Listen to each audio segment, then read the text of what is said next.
Emily has written and produced content for many news outlets, including NPR, the New York Times, and the Washington Post, and that's just to name a few.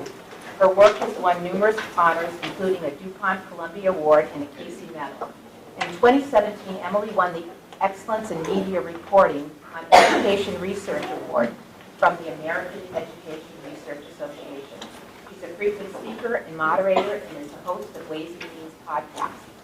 I'm thrilled to have Emily here today, and I'm thrilled that you're all here. And I'd like to introduce you to Emily and then turn the whole rest of the day over to Emily. Thanks. So have a wonderful day. Thank you. Thank you, Janet. Thanks. Good morning, everybody. Can you all hear me? Okay, great. All right. So what I want to do today, I am so used to being the reporter in these kinds of professional developments in the back of the room recording, so it's so weird to be up here in the front. What I want to do today is spend the first part of the day before the break telling you about me, my story of becoming interested in reading, early reading instruction, what I've learned along the way, and then what I hope to do is get some good Q&A going. That's my favorite thing to do. So I want you guys to be thinking of your questions as you're listening to me talk, thinking of things you want to push back against things that I'm saying. And then we're going to have a break. And then in the second part of the day, I'm going to talk a little bit about what I have learned from teachers and educators, like how they've responded to the reporting that I've done, and share with you some of the comments and emails and tweets I've gotten, and have you discuss these things among yourselves a little bit, and then maybe have a dialogue in the room. So hopefully the second part of the day will be a little bit less of you just sitting there listening to me and a little bit more of conversation. But I'm going to make you listen to me for a little while to tell you my story.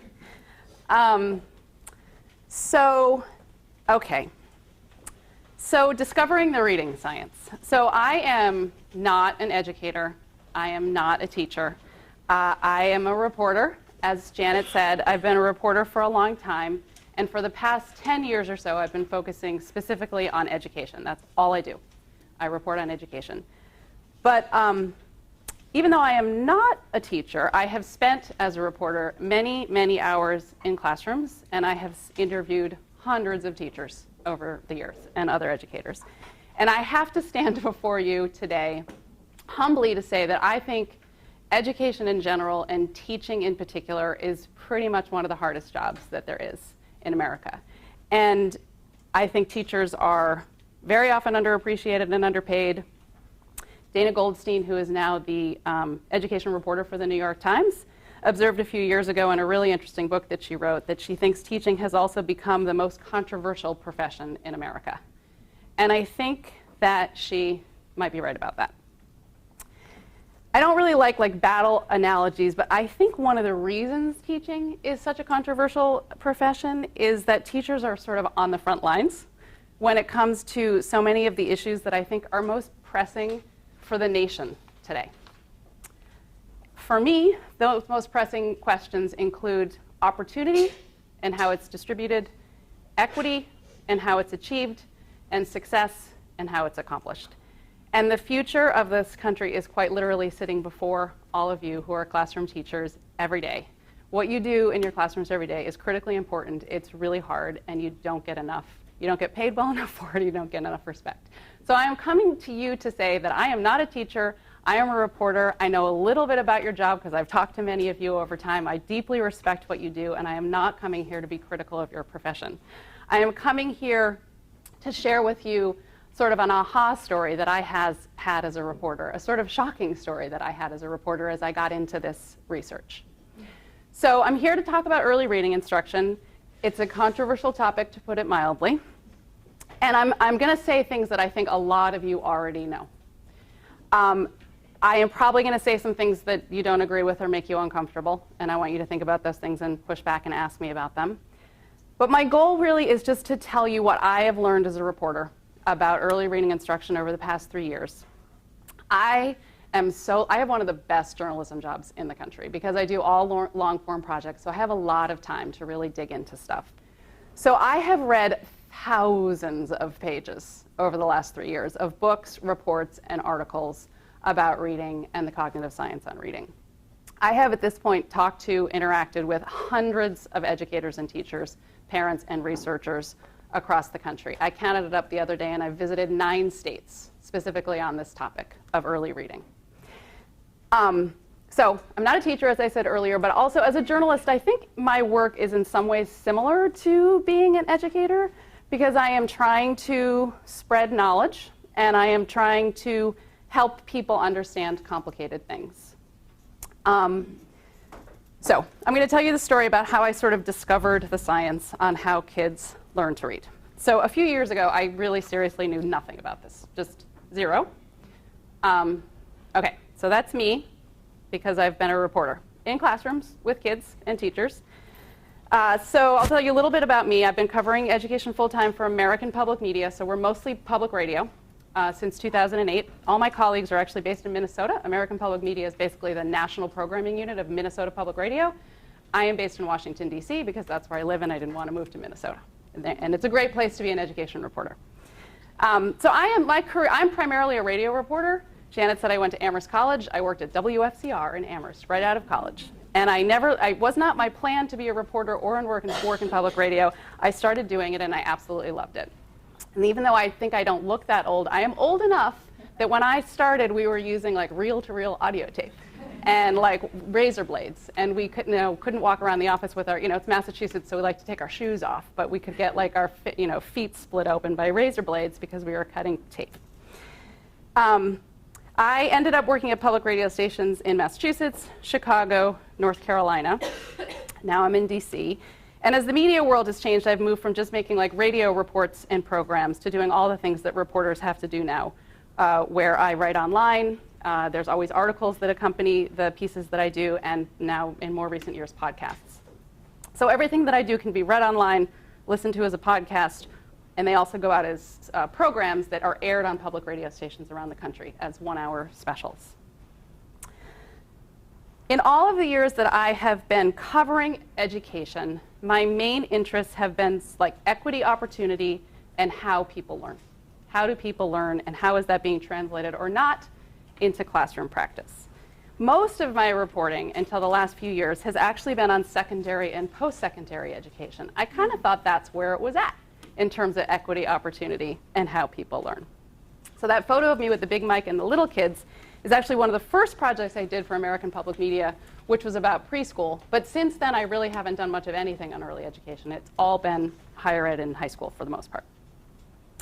But here's the story of what happened. So back in 2016, so like 3 years ago, I was working on a project about remedial education in college, or also known as developmental education. And it's pretty shocking, but that more than 4 in 10 college students end up in developmental remedial classes when they go to college. So what that basically means is they're in college, but they're still doing high school level work. And because they're in college and they're in high school, they're usually paying for these classes. So they're paying to do high school over again. And this is a really big problem for lots of students. Most students who end up in remedial classes do not end up completing college degrees. So as I was doing the reporting on this project on remedial education, I met several students who told me they had dyslexia. And I knew nothing about dyslexia. I have no personal or familial experience with it. I had not encountered it, as far as I knew, in the reporting work that I had been doing. But what I was hearing from these students who told me they had dyslexia is that they never got effective help with their reading issues when they were in elementary or high school. In fact, their dyslexia hadn't even been identified or acknowledged, and a lot of them didn't know they had dyslexia until high school or even later. Many of these students were adults. They were not right out of high school. And they had learned about they had sort of identified their reading issues in their late teens, 20s, or later. So I started to get really curious about learning disabilities in general and dyslexia in particular, because it seemed as if perhaps unaddressed learning issues might be one reason some students were ending up in remedial classes in college and then not going on to complete degrees. So this led to the reporting project that I did next, which is called Hard to Read. This was in September of 2017, and you can see it's available online as an article, which is in your folder, but then there's that little thing down there in the corner. Sorry, I should be pointing over here. That's the podcast that you can find it on, the Educate podcast. That's the name of our podcast. I'm going to tell you briefly what this project was about and briefly what the next 2 reporting projects on reading were about that followed, and then I'm going to kind of get into some of the big takeaways from all 3 years of reporting on reading. So Hard to Read was basically about why students with dyslexia have such a hard time getting what they need in public school. And as I'm sure many of you know, there is a very active dyslexia advocacy community now. And this community is fueled by parents, and it's mostly moms, whose kids were not learning to read. And many of these moms did all the right things, right? They read to their kids all the time. There were tons of books in their homes. Their kids had great oral language skills in a lot of cases, but when it came to making sense of the print on the page, like figuring out what those words say, their kids were lost. And the parents were in many cases lost because they didn't know what was wrong. And in many cases, the school wasn't saying anything was wrong, and the schools are the experts on education, so they didn't know what was up. So these moms didn't know what to do about it. And what I learned in that reporting project is that sort of bottom line, the schools didn't really know what to do about it either. And at the end of the day, a lot of these moms in the dyslexia advocacy communities, families, decided to get their kids private help. So tutors or specialized private schools. And at one point I was interviewing a group of moms in a dyslexia advocacy group near me, where I live in Maryland. And I realized that none of them had their struggling readers in public school anymore, not a single one. They had all given up on the idea that public schools were going to help their kids learn how to read. So instead, they were spending, in some cases, tens of thousands of dollars on private school. And because dyslexia runs in families, they were sometimes spending tens of thousands of dollars on 2, 3, 4, and I met one family with 5 children with dyslexia. Many of these parents were making huge financial sacrifices, borrowing money from grandparents and friends, taking extra jobs to pay the tuition at these private schools, but they were doing it somehow. They were making it work. And their kids were, in most cases, finally learning how to read with specialized help. But if you're a kid from a low or even a moderate income family, private schools and tutoring are probably never going to be an option for you unless you sue your public schools and get them to pay for it. And that costs a lot of money and takes a lot of time, right? So there is no backup, there's no safety net if you're a kid from a low or moderate income family and you're not learning to read in school. At least if you're from a more affluent family, there's a backup, there's a safety net. It's called writing checks, right? So the equity consequences of failing to effectively address dyslexia, in particular in public school, was a huge aha moment for me and a huge thing that was fueling my interest in this topic and helped me see how this issue tied in so much to these other things that I have been interested in as a reporter for years. Another big aha moment came when I started sort of digging into the research on dyslexia in particular, and I realized 2 things as I was starting to read these thousands of pages of research about this. Most kids with dyslexia can learn to read even pretty well if they're taught in ways that line up with what scientists have figured out about how our brains actually read, what is going on in our brains when we're reading the words on the page.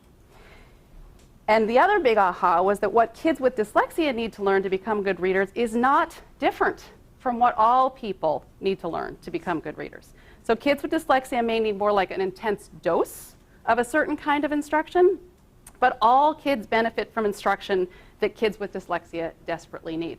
It is helpful for all people because while all children are different, one of the things that the cognitive science has figured out is that our brains are more similar than they are different, especially when it comes to reading. There are things that our brains need to go through to become readers, and it's not that much different if you have dyslexia or you don't. It's just that if you have dyslexia, it's harder to go through all those things. It takes more time, it takes more intense instruction. So this really led me to the more general question, and I would say the moms with dyslexia, particularly the moms with dyslexia who were still advocating for changes to help kids with dyslexia, even though their kids were no longer in public schools, they were fighting for other people's children. They were the ones that really helped me understand that there's this vast scientific research base about how we learn to read, and that it really isn't known very well in a lot of public schools. So it led me to this next question, which is basically like, how are kids being taught to read in American schools today?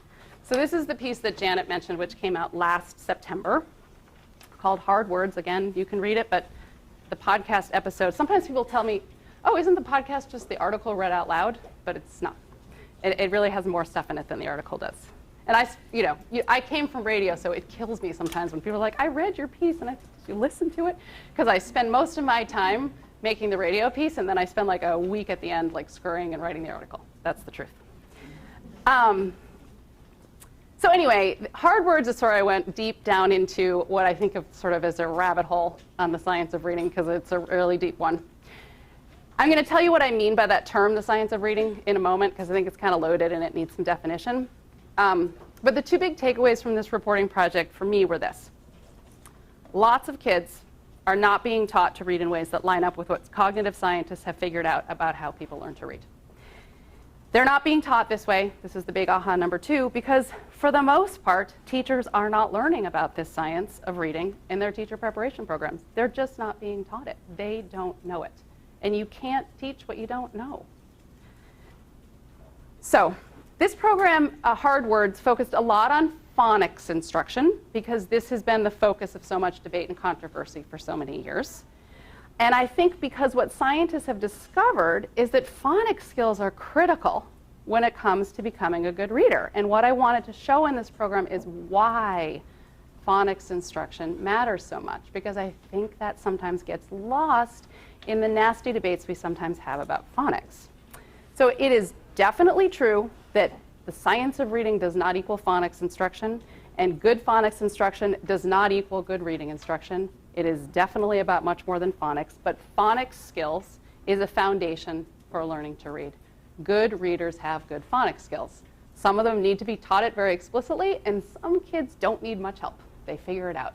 But if you are a good reader, and we're going to get into this, you need to have good phonics skills. You are good at sounding out words. You understand the ways that sounds and letters work in the English language. You understand something about the written language, even if you can't say all the rules. You don't necessarily need to know all the rules of the English language, but you know how it works. You have absorbed it. Schools that are not teaching phonics in a direct and systematic way are not giving all kids a fair shot at becoming good readers. If you're not teaching good phonics, you're just not giving all kids a fair shot. Ann Castles and Jennifer Buckingham are researchers in Australia. They've written a lot of really great, really accessible stuff about the science. And this is a quote in one of their papers. When children begin school, we cannot predict with sufficient accuracy which children will struggle to learn to read without explicit systematic phonics instruction, and which will not. Therefore, the most ethical and prudent action is to provide all children with the most effective teaching methods based on the best available evidence, thereby accelerating the progress of all children and minimizing the likelihood that any child will struggle to learn to read. So this led to the next project, which just came out about a month ago. Should we shut that door? Is anyone bothered by that? Is that okay? So this came out about a month ago. This is called At a Loss for Words. This project was sort of an attempt to dig even deeper into the quote-unquote science of reading. And one of the big takeaways from this project is that most schools do some kind of phonics instruction or word work these days, right? I think there are plenty of questions to be asked about the quality of the phonics instruction, whether teachers have good materials to use to teach phonics, and whether teachers have received effective training in how to teach phonics, and probably even more significantly, whether teachers have been taught what they need to know about the structure of the English language to be able to teach phonics well, because it's not easy. But if you're just asking the question, do schools teach phonics? Do they have that box checked? Not all schools do, but the answer to that I have taken away from my reporting is yes, most schools have been able teach some kind of phonics or word work, right? And I think at this point, and increasingly so, most publishers and curriculum developers know that they have to have some kind of phonics instruction in place for the materials to have even a chance of being considered research-based, right? This is pretty well accepted. But the question in A Loss for Words is, okay, you're teaching phonics. What else are you teaching? Just because you have added phonics instruction does not mean that your reading instruction aligns with the quote-unquote science of reading. So what is science of reading? So there have been a bunch of national inquiries. Perhaps the best known thing when you talk about the science of reading is the National Reading Panel, which was actually kind of a long time ago, 20 years ago now almost, right? Okay. But it's widely known. Most educators seem to know about this, although I have to say, sadly, in Hard Words, I reported on a study of teacher preparation in Mississippi. And the woman who wrote the report interviewed deans and faculty across the state of Mississippi. And while virtually all, but not all, knew about the National Reading Panel, most of them admitted they'd actually never read it. Okay? So the other thing is that many people are not aware that there were similar big inquiries in the United Kingdom and Australia. And they came a little bit after. So those are links to those, and they're totally worth reading. All of these reports are worth reading. But they are not the end-all and be-all of what research says about reading instruction by a long shot. At this point, they're all kind of old. In some circles, the National Reading Panel is controversial, just because I think it was such an important little sort of piece of what went on during the reading wars, right? So you can find plenty of people today that say the National Reading Panel report has been debunked, okay? As a reporter, I will tell you there is no credible evidence that the National Reading Panel has been debunked. The basic findings of the National Reading Panel have held up very well over the past 20 years. But that said, there are lots of places to turn for more recent and more nuanced discussions of exactly what the scientific evidence says about the process of learning to read and what that means about how kids should be taught. So the bottom line is when people ask what is the science of reading and they answer it's the National Reading Panel, they are leaving a lot of research on the table. Like you could take the National Reading Panel away and point them to a whole bunch of other places and establish the body of evidence on the science of reading. So in some cases, like, not to dismiss the National Reading Panel, but since it's so controversial, like, okay, let's leave that behind, we'll go somewhere else. Okay, so here's a bunch of other stuff. This is all in your, it's a little hard to see, but they're all hyperlinks, which is going to obviously not in your printout work, but the links are there to all of these articles.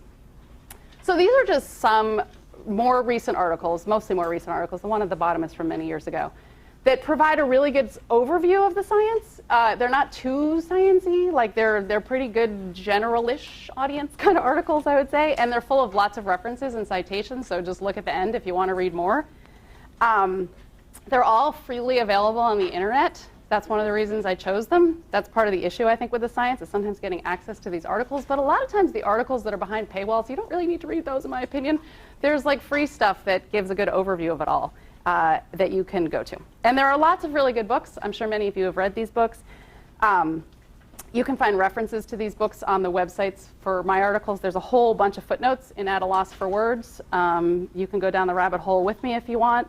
The Hard Words and Hard to Read websites both have sort of resource sections at the end which list books and articles that I referred to. Probably many of you know about Mark Seidenberg's book. He's a cognitive scientist in Wisconsin. He wrote a book, I think it's like 2 or 3 years ago now, 2017, I think, called Language at the Speed of Sight, which is really good. He does a good job. He does a pretty good job translating the science. He gets a little bit off into the weeds, and kind of wish I'd been his editor because I would have reorganized the book a little bit, because I think it's a little intimidating at first, but keep going. I would put the end at the beginning. He goes into a lot of stuff about the English language, which is fascinating, and stuff that's really good to know if you're a teacher. But I think he kind of gets to the heart of the matter by the middle and the end of the book. And then I'm sure many of you are familiar with David Kilpatrick's work. He's really hot right now, but his book is also really dense and hard to get through. Essentials of Assessing, Preventing, and Overcoming Reading Difficulties. But it's actually really well organized. It's got great notes in the end, and it really, once you get through it once, you can go through it and use it as like a reference guide. It's just got, and he just really goes over the research really well. So this term, the science of reading, I've really kind of wrestled with this a lot in my reporting, or like science of reading and research on reading. It's really hard when you're a reporter because you have to find shortcut ways to refer to these things, but I know they're loaded terms and it's very difficult. I mean, there's a lot of research on reading and literacy out there, right? And it doesn't all lead down the same road, the same conclusions about how reading works. People who advocated for whole language back in the 80s and 90s had research and studies that supported their views on reading, right? So when it comes to early reading instruction, especially the sort of whole language versus phonics debate, I think there was a sense, maybe even kind of after the National Reading Panel, well, like you have your evidence and I have my evidence and we'll just agree to disagree. And that was kind of the truce a little bit. I think when this happens, kids are the casualties. They're the true victims of everyone just being like, we'll just agree to disagree. There's actually just such a huge body of evidence that shows really quite clearly how kids learn to read and what they need to be taught to be able to do it. And right now, a lot of kids in this country are not learning well because they are not being taught in ways that line up with the science, not because there are so many kids with severe dyslexia who just can't do it. They're not, it's not 1 in 20, it's not 1 in 5. 1 in 5 kids don't have dyslexia. A lot of those kids just aren't being taught to read. And beyond the 1 in 5, there are a lot of kids who are struggling and they're going way under the radar. They could be much better readers.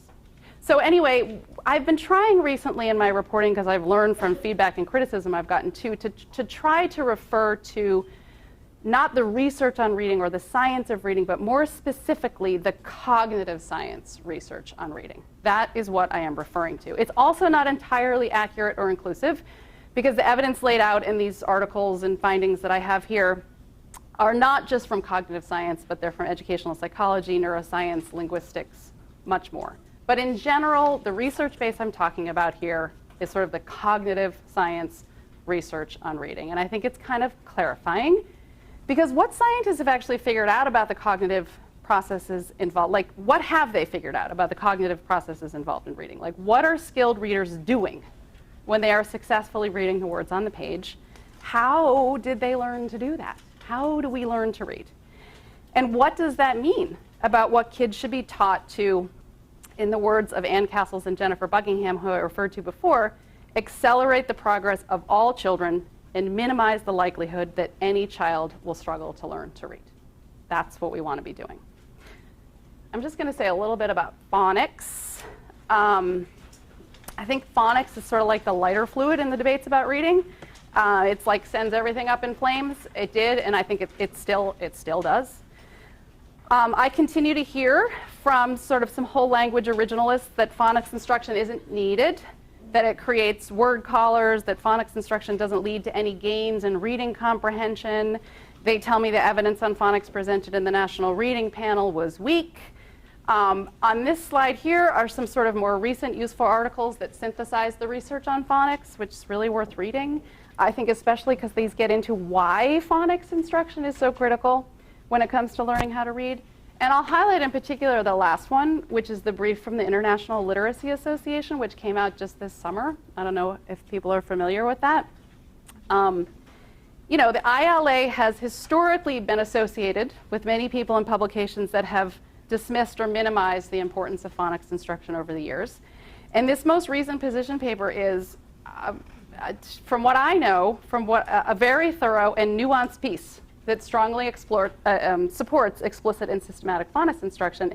It's also really well written, in my opinion. And here's how it begins. Learning to read can, at times, seem almost magical. A child sits in front of a book and transforms those squiggles and lines into sounds, puts those sounds together to make words, and puts those words together to make meaning. But it's not magical. English is an alphabetic language. We have 26 letters.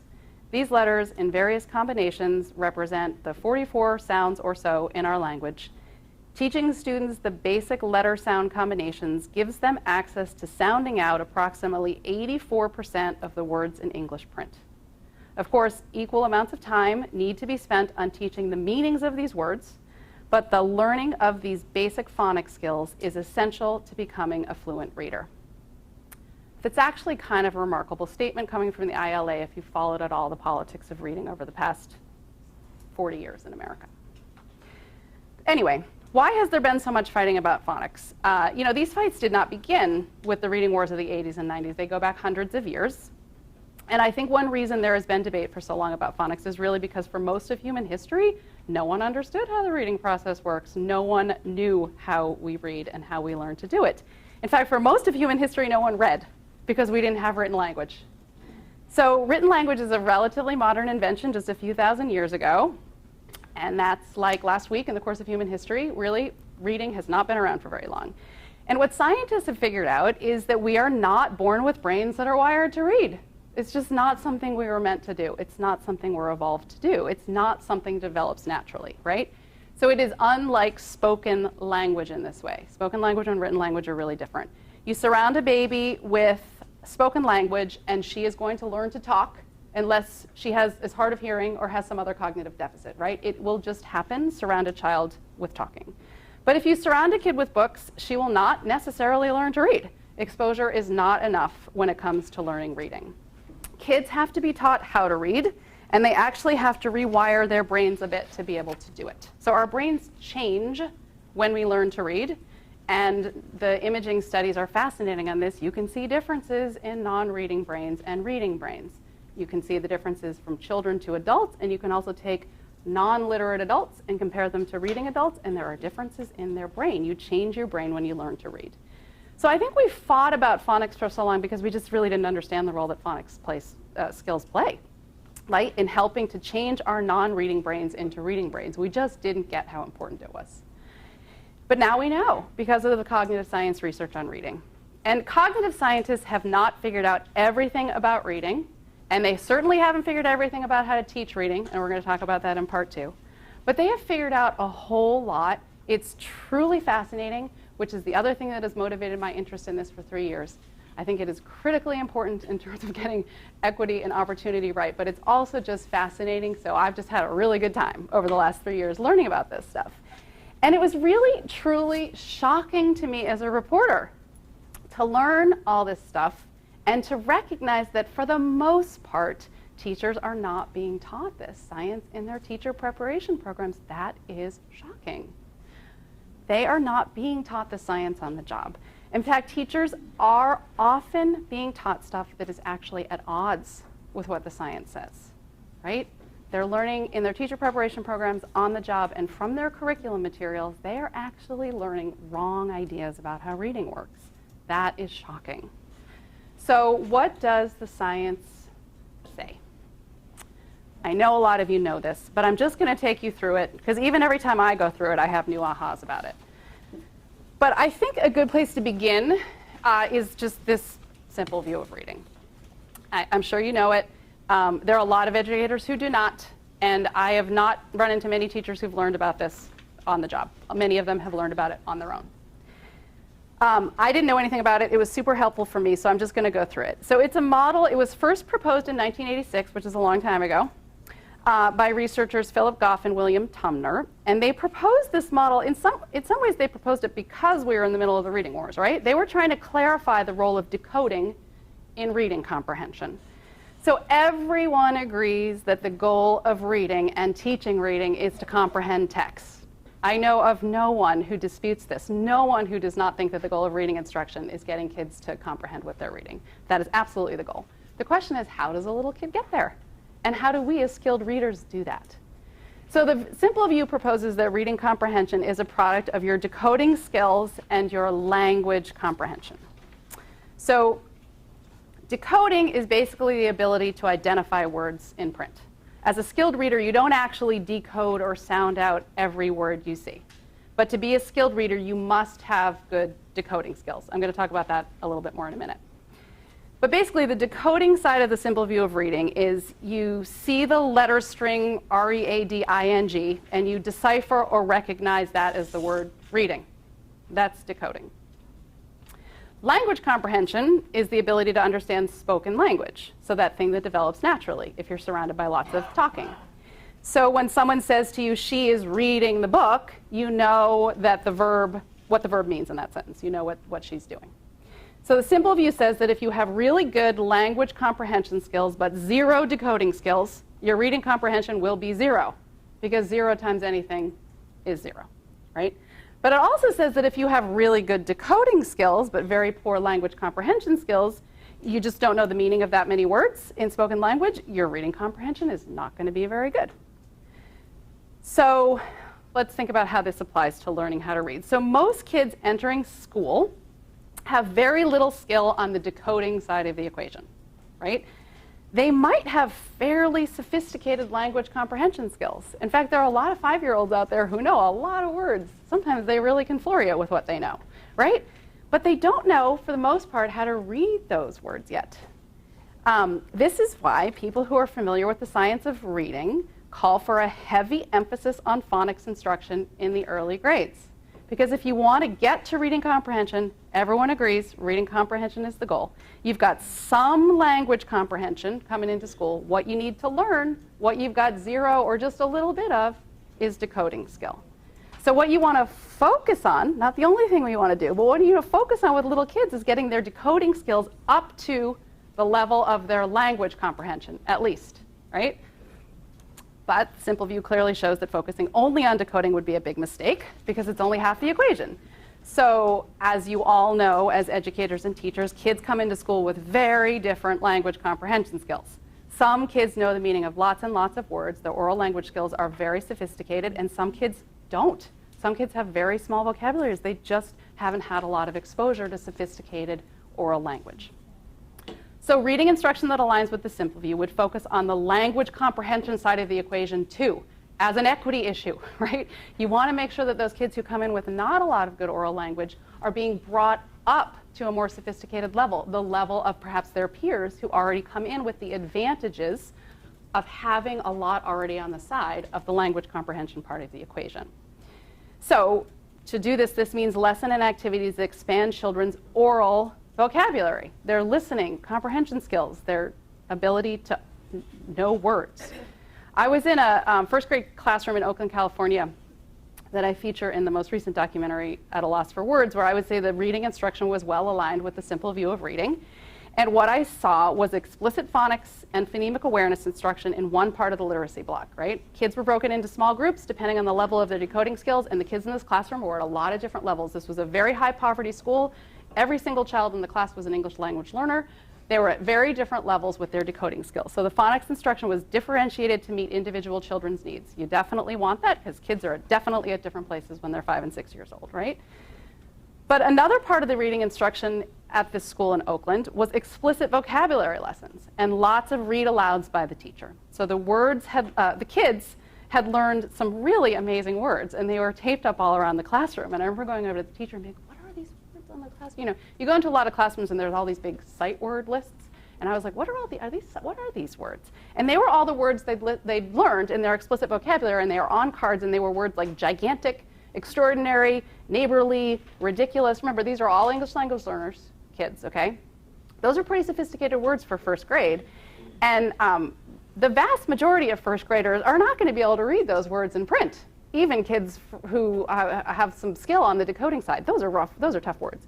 And they shouldn't be expected to read those words when they're in first grade, right? But they were learning the pronunciation and the meaning of these words so that when they are able to read them, they would know what the words mean. So they wouldn't be word callers. You give them decoding skills, they can decode, but they don't know what they mean. Well, you make sure that they're learning a lot of words so that they do know what they mean when they can finally read them. So the simple view was proposed as basically like a theoretical model back in 1986, but the basics of this model have been reconfirmed by research over and over and over and over again since, right? So this is basically how reading works. There's a lot of things that you can complicate it with, but it's so helpful because it disentangles some of the stuff that's most contentious about reading, right? I mean, in the whole language view and in the balanced literacy view more recently, the focus right from the start is on getting kids to focus on the meaning of what they are reading. Whole language and balanced literacy are like meaning emphasis approaches to reading instruction as opposed to what a code emphasis, which is an early emphasis on phonics. So what the simple view explains is how a child gets to meaning. They don't get there by focusing on meaning right away. Young children get to reading comprehension by focusing on decoding skills so they can eventually read all the words they know how to say. And early reading instruction that aligns with the science is a code emphasis approach so that kids can get to meaning. That's the point. So I'm sure many of you know about Scarborough's rope as well. It's another model for understanding how skilled reading works. Hollis Scarborough is a psychologist at Haskins Labs, you're here, who's been studying reading acquisition since the 1980s. She developed this back in 2001, and it kind of extends and complicates the simple view of reading model. I mean, it says basically the same thing, but it just kind of explains a little bit more what's going on. So it includes the same two basic variables, language comprehension and word recognition is what she calls it. But it gets sort of into more detail about the variety of skills and abilities that go into each of these. Sorry, I keep pointing there, but I should be pointing here. I'm sorry. Anyway, you're looking up there. So Scarborough kind of thought of skilled reading as resembling the strands of a rope, which is what you see here. And she actually used pipe cleaners, as I understand in the beginning, to illustrate the kind of interconnectedness and interdependence of all these different components that go into skilled reading. So the upper strand is language comprehension. And so this is not just your vocabulary level. There's like all the words you know the meaning of in oral language, but also like your level of knowledge, the stuff you know. That's really important when it comes to reading comprehension. And your understanding of sort of like how writing works, how language works, language structure, grammar, your ability to like make inferences, understand metaphors. All of these things go into your language comprehension side of the equation. And then the lower strand is that word recognition strand. So this is like the simple view of reading. It shows that without good word recognition skills, you're not going to become a skilled reader. Zero. Like, you got to have good word recognition skills. So the question really is, how does a kid develop good word recognition skills? And what exactly does that mean, word recognition? The rope helps by making clear that an essential component of word recognition is phonological awareness. Understanding phonological awareness and sort of what it is and why it matters so much was a big aha, fascinating moment for me as I was learning about the science of reading. As I know you all know, phonological awareness is basically the ability to recognize and work with sounds in spoken language. And the big aha for me was that sort of this just understanding that while we use our eyes to read, the starting point for reading is sound. And what a child has to learn to become a good reader of English, an alphabetic language like English, is that words are made up of different sounds, and those sounds are represented by letters and combinations of letters. And that's basically called the alphabetic principle, which is there as part of the reading rope. So to be able to accurately read a word you don't recognize in print, you need to decode it, look at the letters, know something about the sounds those letters likely represent, and sound out the word, right? And then you can blend those sounds together, come up with a word you know the meaning of, boom, you've read the word, right? The rope model also includes sight recognition, under word recognition. And this is, so what scientists have discovered is that when you are a skilled reader, you instantly recognize the vast majority of words you come across in print. I am reading from my notes here. I know these words instantly. I'm not decoding them. I'm not like sounding them out per se. I know them immediately on sight. Science refer to these words that are instantly familiar to you as sight words. But that's a bit different than the way that I have seen sight words talked about in schools and curriculum materials, right? In schools, sight words typically seem to be words that kids are supposed to memorize. These are high-frequency words that kids will come across a lot in their reading, or words with unusual spellings that are difficult to decode. And in a lot of the schools I've visited, kids will come home with these words on flashcards. They'll be posted in the classroom. There could be dozens, even hundreds of words that kids are supposed to have in their sight word vocabulary by like the end of second grade. But as I'm going to get to in a moment, having kids memorize lots of words is not the best path to good word recognition skills. We do not memorize the words that we know. It's different. In fact, reading instruction that includes having kids memorize lots of words, where you have big, long word walls with tons of words on them, it's probably not a reading instruction that is very well informed by the cognitive science research. One of the things that I think is really helpful about Scarborough's rope is that it illustrates the ways that good word recognition skills and language comprehension skills work together in a complex way. It's amazing to me, the simple view of reading. A lot of people reject that because they're like, oh, it's not simple. So don't tell me about the simple view. And you think, oh, okay. But it's not simple, but it is very helpful in taking apart the pieces of what leads to reading comprehension. And I like Scarborough's rope because it complicates a little bit more, and it's not called the simple view, which offends some people, I think. And it also really helps you understand that if a kid is struggling with reading, there can be a lot of different things that are going on, right? If any of these like strands in the rope is weak, the rope is not going to be as strong and thick as it could be. So all struggling readers do not share the same problem. However, one of the fascinating things that research has really shown is that weak word recognition skills are the most common and most debilitating source of reading problems. Like, that is the issue for most people who are struggling with reading. In other words, the root cause often goes back to poorly developed word recognition skills. Now, this gets kind of complicated because sometimes you'll come to a struggling reader and be like, they can sound out a lot of the words. But it still might be that the issue goes back to weak phonics and phonemic awareness and the things that you need to develop to get to good word recognition. Even if they can sound out a word, it doesn't mean that they've gotten all the skills and they've done this thing I'm going to talk about in a minute that makes it possible for them to instantly know those words when they see them. Kids also, may have language comprehension issues. But when children do not get off to a good start with decoding, the decoding side of things, it has an impact on the continued development of their language comprehension, right? Ultimately, they may be weak on the language comprehension side because they're weak on the decoding side. And there are some researchers who have written really eloquently about this problem. They call it the Matthew effect. Because basically, when it comes to reading, the rich get richer and the poor get poorer, and it happens right away. It happens really young. I'm sure you've seen it in your classrooms among kindergartners and first graders. And here's how it works.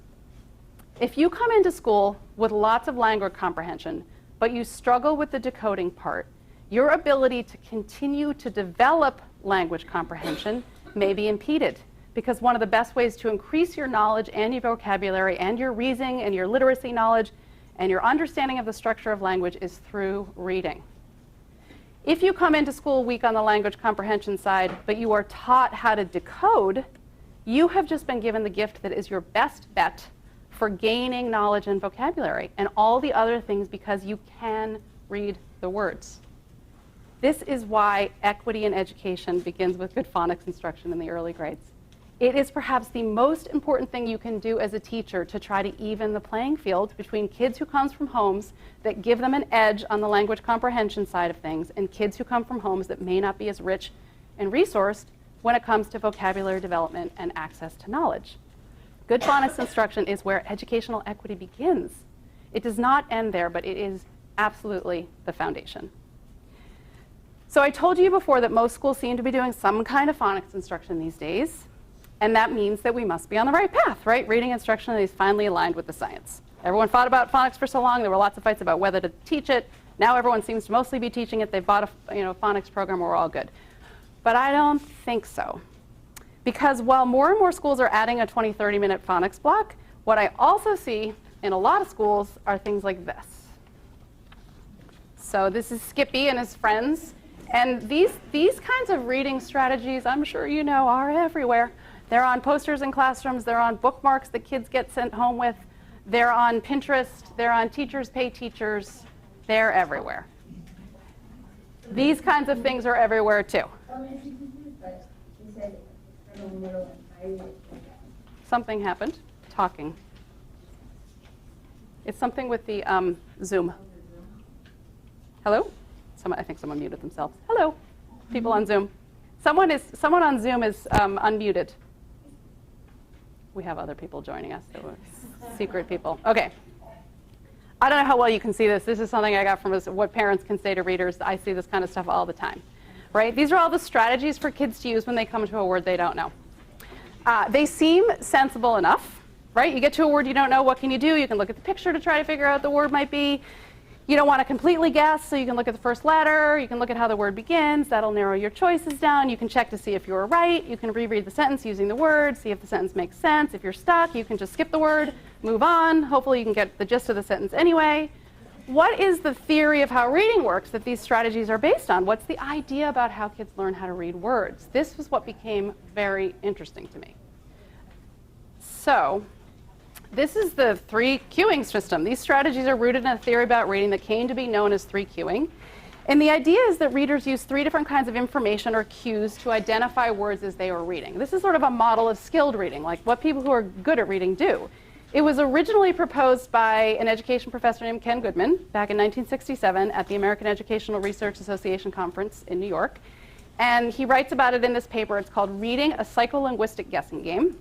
And in the paper, Goodman basically rejected the idea that reading is like a precise process that involves exactly perceiving the letters in words or exactly perceiving words, right? He argued that as people read, they make predictions about the words on the page using these 3 different kinds of information or cues. So they use the graphic cues, like what do the letters tell you about what the word might be. You can also use syntactic cues, what kind of word could it be? Like, for example, like a verb, a noun, an adjective. Or semantic cues, what word would make sense here based on the context of the sentence. So what Goodman wrote in his paper is this. Skill in reading involves not greater precision, but more accurate first guesses based on better sampling techniques, greater control over language structure, broadened experiences, and increased conceptual development. As the child develops reading skill and speed, he uses increasingly fewer graphic cues. So he relies less and less on the letters. And this was a bit of a new twist on prevailing ideas about how reading works. Back in the time when no one really knew, still no one really knew how it worked. And this idea, this cueing idea, became the theoretical basis of the whole language approach to teaching reading. This is sort of the foundational theory of word reading in whole language. For the couple of centuries previous to the introduction of whole language, the debate about reading and how to teach it had focused on these other two sort of big ideas. So one idea is that reading is a visual memory process, and the teaching method associated with that is whole word, which is not the same thing as whole language. The basic idea is that if you see words enough and you associate them with their meaning, you eventually store those words in your memory as visual images. And this is really the idea behind flashcards and long lists of sight words that kids are supposed to memorize, right? And then the other idea is that reading requires knowledge of the relationship between sounds and letters, and that the way to identify a word is to sound it out. And this is the phonics approach. So reading instruction was like a series of pendulum swings between whole word and phonics for a really long time, until this new idea came along that started to gain traction in the 1970s, that people don't read by sounding out words, and they don't read by memorizing words as wholes either. Instead, they use this cueing system. That is, they use context to predict what the words will be, and they look at the letters to check their predictions. A lot of people don't necessarily know that three cueing is the idea. They know it more as MSV. So meaning is the idea of using meaning to figure out what a word is. S is for using sentence structure, and V is for using the visual information, the letters and the words. And this can be traced back originally to Marie Clay, who's the founder of Reading Recovery. She was a developmental psychologist in New Zealand. She came up with these ideas about reading. They were similar to Ken Goodman's ideas at about the same time. They didn't actually develop these cueing ideas together, and Marie Clay actually doesn't use that term. But they did meet and travel in similar literacy circles in the 80s and 90s. They influenced their ideas. I actually interviewed Ken Goodman about this, talked to him about this. And the MSV idea has been popularized in the United States mostly by Irene Fountas and Gay Sue Pinnell, who learned from Clay in the 80s. And more recently, the cueing theory of reading has been taken up by Lucy Calkins and incorporated into the reading workshop, reading units of study model that comes out of Teachers College Reading and Writing Project. So I spent a lot of the last year reading those. That's my office floor. So cueing is really foundational to the Calkins and Fountas and Pinnell approaches, okay? And I know this because I spent the last year reading their books. They have written a lot of books about reading. I looked at their materials. I have a whole benchmark assessment system in the corner of my office. There is definitely phonics and phonemic awareness in these approaches, but a few things that are important to recognize. The emphasis on phonics in Calkins, in Fountas and Pinnell is relatively recent. I've read earlier editions of all their books. I mean, Calkins now sells phonics in her new units of study for teaching phonics. And Fountas and Pinnell published a book on phonics in 2017. It's notably the slimmest by far of all of the books that they have written on reading. But if you look back at old editions of their books and materials, you will see mentions of phonics, especially in Fountas and Pinnell, not as much in Lucy Calkins that I found. But it's kind of a smallish nod towards phonics, and it's a nod that aligns with the cueing system. The idea is that phonics is one way to know what a word is. It's one strategy. It's that third cue in the three cueing system, the graphophonic cues. That was really the idea. So yes, there was some phonics, but it was within the idea that cueing is the way that we read. I think what educators need to know is that if you buy and use materials from Calkins and Fountas and Pinnell, you're buying an approach to teaching reading that's rooted in the three cueing theory. And the three cueing theory is the theoretical basis of a whole language.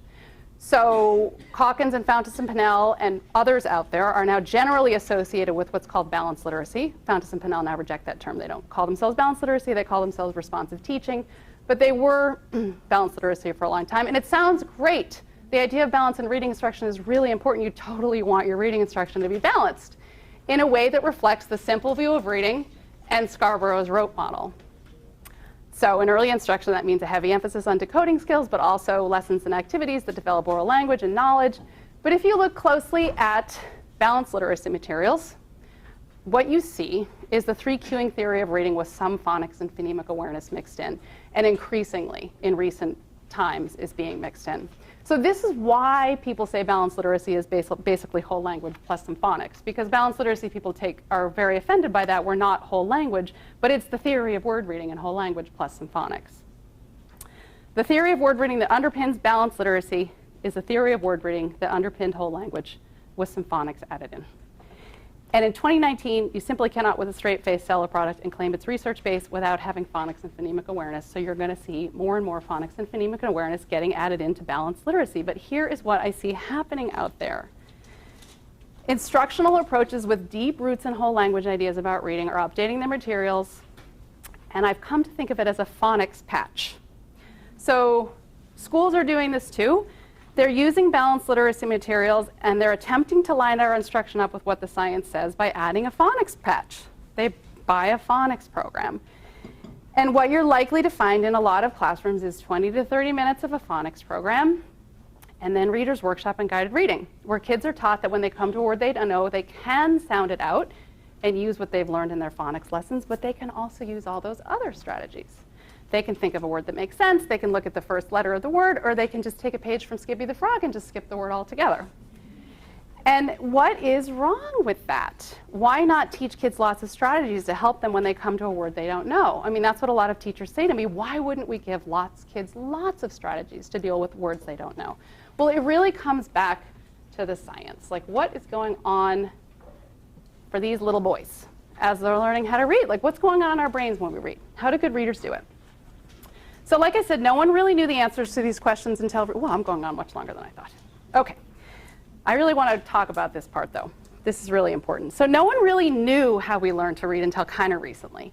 But with the rise of like the cognitive revolution in psychology back in the 1970s, and more recently with neuroscience research and brain imaging studies, scientists have really figured out a whole heck of a lot about how we read. And they figured out that skilled readers do not use cues and context to read words. In fact, that is how poor readers read. People who are struggling with reading use context, guess, and skip. Guessing words from context, memorizing whole words, these are the strategies that struggling readers use to get by. There are many very, very bright people who are poor readers who can get the gist of text with these strategies. They find ways to cope and compensate for their poor reading skills. But if you talk to them, and I have talked to many of them, and they all cry in my interviews with them, all of them, they will tell you that reading is slow and tedious, and it is just not a lot of fun. They don't like to do it. They avoid reading if they can, and they're often deeply ashamed and embarrassed about their poor reading skills. The idea that someone might ask them to read something out loud, it sends shivers down their spine. They spend their life in sort of a low state of low-level anxiety about this because of their reading. It's an awful way to be. Why are these people struggling with reading words? Well, in many cases, the root cause of their problem with word reading goes back to weak phonemic awareness and phonics skills and word recognition. They either have a phonological deficit that makes understanding the relationship between sounds and letters especially difficult. In other words, they have dyslexia, or they were never taught how sounds and letters work, and they were unable to acquire this knowledge in some other way, either outside of school, because mom and dad paid for a tutor, or in spite of their instruction. They weren't able to figure it out. And in many cases, it's both. A child has weak phonological skills, and he or she wasn't taught what they need to know about sounds and letters. So many kids who struggle are instructional casualties. They're not dyslexic. They just haven't been taught how to read. So let me explain a little bit about what scientists have learned about how skilled reading works. One of the big things that they've discovered is that the key difference between skilled readers and unskilled readers is the ability to instantly and accurately recognize words.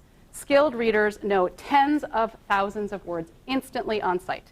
In fact, if you're a skilled reader, your brain has actually gotten so, the brain you were born with that couldn't read at all and wasn't meant to do it, you've gotten so good at reading words that you process like the word chair faster than a picture of a chair. Okay, your brain is just really good at that. How did that happen? It happens through this process called orthographic mapping, which I find completely fascinating and had to fight my editors to even be able to include that term, because they're like, that's so weedy, Emily. I was like, but people have to understand this. Orthographic mapping. So what is it? Orthographic mapping occurs when you pay attention to the details of a written word and you link the word's pronunciation and meaning with its sequence of letters. For example, a child knows the meaning and pronunciation of the word pony. The word pony gets mapped to his memory when he links the sounds pony to the written word pony. This requires an awareness of the speech sounds and words and an understanding of how those words are represented by letters. So you need phonics skills to orthographically map words to your memory. If you are going to become a person who knows tens of thousands of words instantly on sight, you need phonics skills in the first place. Once a word has been orthographically mapped to your memory, you know it instantly on sight. In fact, you literally cannot suppress your ability to read the word. And these studies are fascinating. I mean, they can flash words in front of your face. You don't even know you read it, and they can tell that your brain processed and read the word. You cannot suppress your ability to read words that you have orthographically mapped to memory. So you don't sound out those words when you see it. But you know it instantly because at some point you successfully sounded it out. And you connected the spelling of the word with the meaning and the pronunciation. So by the time a kid gets to like around second grade, David Kilpatrick talks about this in his book really well, a kid who doesn't have a major phonological deficit or other learning disability and has acquired good basic phonics skills needs just a few exposures to a word through both its pronunciation and its spelling, and the word is mapped to memory. Every time you see that word from now on, you know it instantly.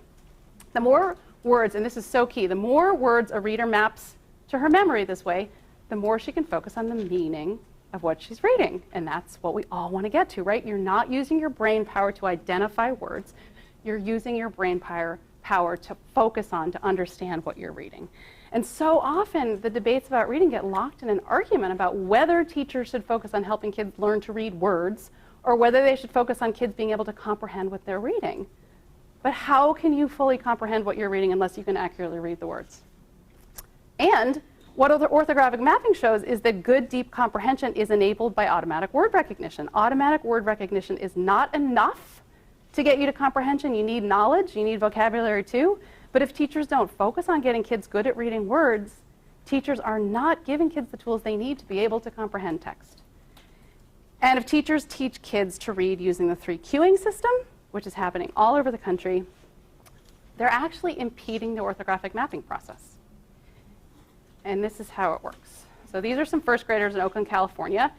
I'm going to tell you a story about a literacy coach who worked with these girls and many other kids, and she came to see that teaching the cueing system was actually making it harder for her students to learn how to read.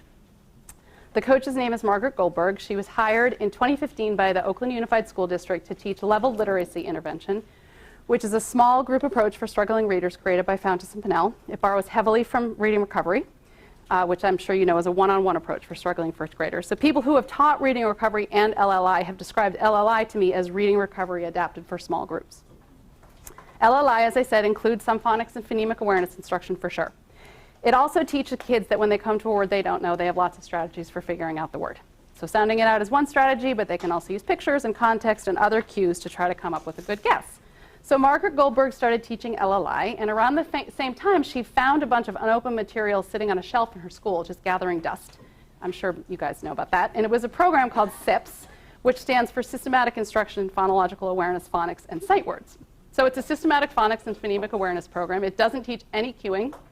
It teaches kids that when they come to a word they don't know, they sound it out. And this is key. Kids practice reading in decodable books that contain words with spelling patterns they've been taught so they don't have to guess at words. Part of the problem is the books we give kids. If you give kids books that don't have words in them that they can read, they got to use context to figure out the word. They have no other way to read them. This is the importance of decodable readers at the very beginning of learning how to read. So Margaret started teaching some of her groups LLI and some of her groups SIPs, and she started to notice differences between the two groups of kids, not just in how well they were reading, but how they were thinking about their reading, right? How they approached it. She and a colleague started recording these kids talking about what makes them good readers, and I'm going to play this video for you. So Mia's on the left in the white shirt. She was in the SIPS phonics program where she was learning phonics and no cueing. And Jabria is on the right in the pink jacket, and she was taught the cueing system. Here's what they say. What makes you good readers? I learn a lot. Because I look at the pictures and I read it. Do you remember when you were little and you didn't know how to read? Yes. Like when you started kindergarten? Yeah. What helped you learn how to read? How did you learn? By looking at the pictures, Anything else? looking at the words and sounding them out. So from the mouths of babes. So she was seeing this over and over in her two groups of kids. two groups of students. So one group of kids was taking away from the reading instruction that reading is about looking closely at words and sounding them out. And another group of kids was learning that when you come to a word you don't know, you don't have to look at it carefully to connect the spelling with the pronunciation and the meaning. Instead, you can look away from the word. You can look at the pictures. You can look at the other words in the sentence. You can search around for clues to help you identify the word. And the answer to what the word is not necessarily in the word itself. The answer is in the context.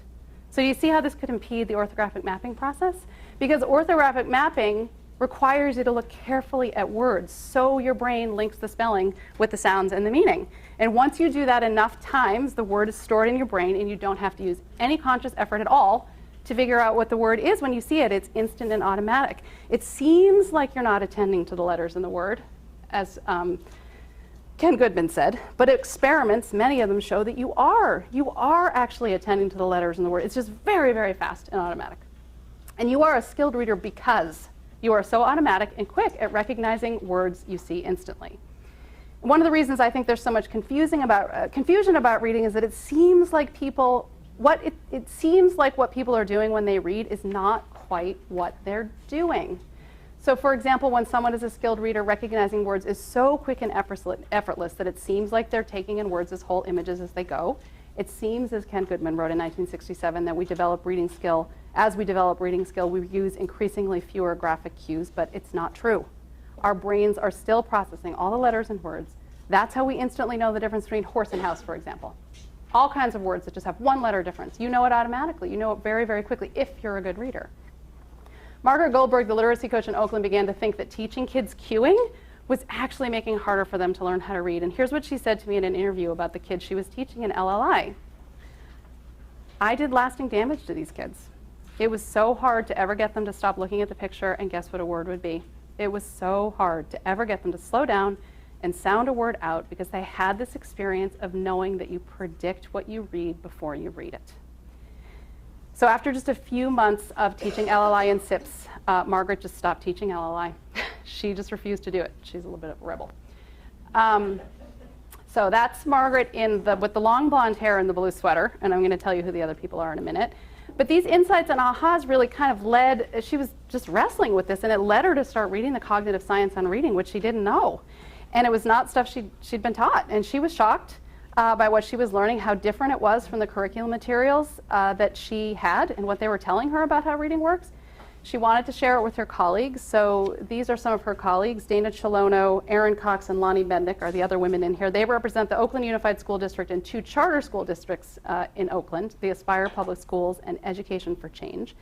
And they're doing this project. Their basic goal, they're trying to educate their colleagues, not just on the importance of phonics and phonemic awareness, but on the problems with cueing.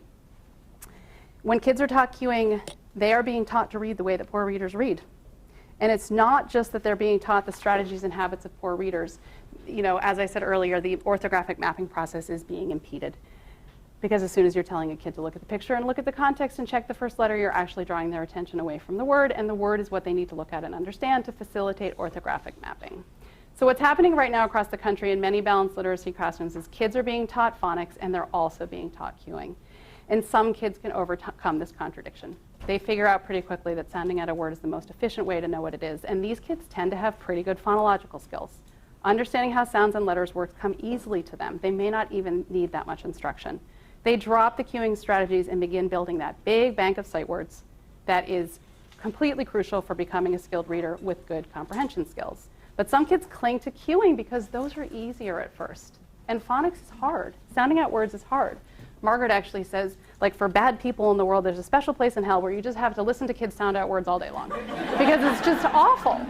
It's like Sisyphus and his rock, you know? And she says, that's part of it. It just sounds so bad. We don't want kids to be stuck in that sounding out. But you need kids to be doing that. They need to grunt and groan their way through words to get them automatic in their brain. By using cueing strategies and memorizing a bunch of words, lots of little kids can look like good readers. Smart little kids. Then they get to 3rd grade, their books begin to have more words, longer words, and fewer pictures, and they're suddenly stuck. They haven't developed their phonics skills. They're not good at sounding out words. Their bank of known words is already limited and smaller. The Matthew effect has kicked in big time. Reading is slow and laborious, and they don't like it, so they don't do it if they don't have to. And while their peers who have mastered decoding early are reading and teaching themselves new words every day, the kid who clung to the cueing approach, they're falling further and further and further behind.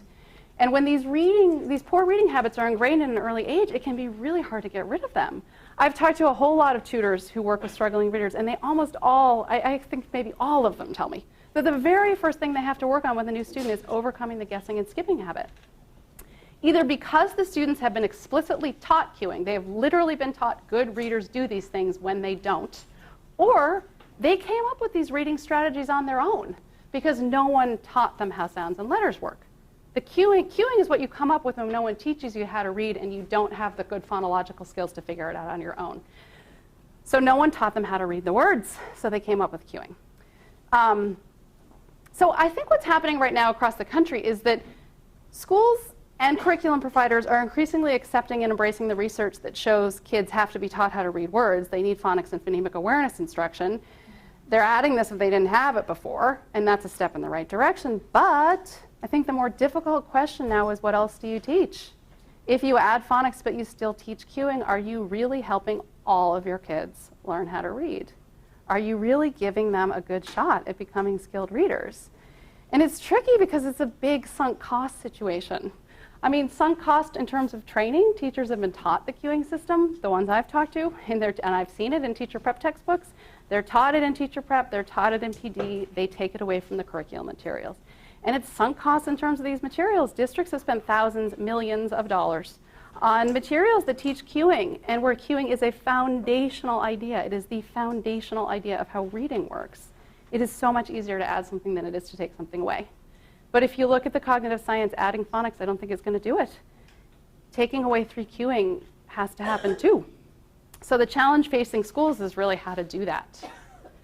So I'm just going to close with a few thoughts, maybe give you a break and do Q&A after the break, because you've been sitting here long enough. But let me just give me like a couple more minutes to say a few more things. So we have one page where all 3 of the documentaries that I've done recently that have a lot of the stuff that I've just talked about, it's all in there. Especially if you want to hear about Margaret Goldberg and her colleagues, what they're doing in Oakland. And I'm going to bring Margaret up in part 2, because her life has been made difficult by the documentary. I'll tell you about that.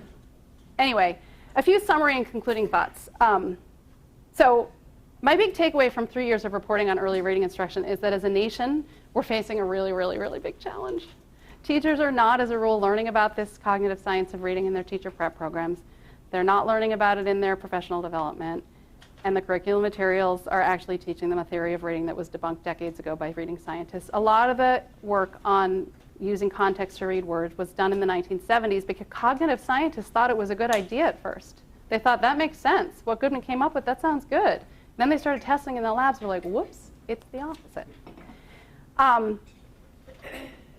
It's not teachers' fault. I think it's totally unfair to teachers that we're in this situation. They've not been given the tools and knowledge they need to be able to teach reading well. And what teacher does not want the best, most up-to-date information and materials to be able to teach reading? I mean, what teacher doesn't want her kids to be able to learn to read? I don't know of anyone. The cognitive science on reading has been around for decades. This is why this is so shocking. Parents of struggling readers across the country have discovered this science because they've gone on a search for answers as to why their kids weren't reading, because the schools were not providing them with answers and were not providing them with the help that they needed for their kids to read. And they've started to organize and put pressure on states and districts to improve reading instruction. And in some places, teachers are starting to join them. And what I have found in my reporting is that often it's teachers they have their big aha moments about this when their own kid struggles to learn to read. And they become the desperate parents searching for answers, and the answers are in the research, and they find it, and they didn't know about it before. And cognitive scientists have not figured out everything there is to know about reading. They certainly have not. And they do not have all the answers when it comes to how to teach reading. In fact, they don't really have any of the answers on how to teach reading, right? But they figured out a whole lot, and this information is just having a really hard time making its way into schools and schools of education, and there's active resistance to it in some places. You know, and the resistance, I think, is a legacy of the reading wars, but it's really time for these wars to stop and everyone to turn to the evidence, because the kids are the ones who are the casualties of all this, and so are the teachers. I think this whole topic can be really intimidating for teachers. It's definitely intimidating for journalists like me, and I talk to a lot of other journalists who want to cover it, and they're afraid of this topic too, because there's a lot to learn. It's not just about the science of how reading works when it comes, for teachers, but it's about the structure of the English language and how to teach reading and spelling well. I mean, and unfortunately, we're stuck with this language. It's kind of complicated. But it does, if you really understand it deeply, you can explain the spelling of virtually every English word. If you know about morphology and etymology and you have a really good deep understanding of phonics, like there's only a few, you can explain every word. It just comes from that wacky way we used to spell things, back in England a long time ago. Anyway, I do think some teachers kind of wish this would all go away because it's daunting and they don't want to change practice. One person recently wrote to me on Twitter, as the conversation around reading practice builds, I'm worried that we're losing a lot of teachers right now. And then another person responded this way, and this is what I'm going to leave you with before the break. She wrote, I often wonder if there's a way to reframe the conversation, to portray this as an absolutely amazing time to be in education, a moonshot, to say helping every kid read proficiently is hard and means doing things in a new way, but we can do it. Anyway, that's the end. I'm going to let you process that. Please think of your questions. We're going to start with Q&A in the second part, and then I'm going to go into some of the teacher comments if I get there, depending on how much y'all want to talk about. Okay? Thank you.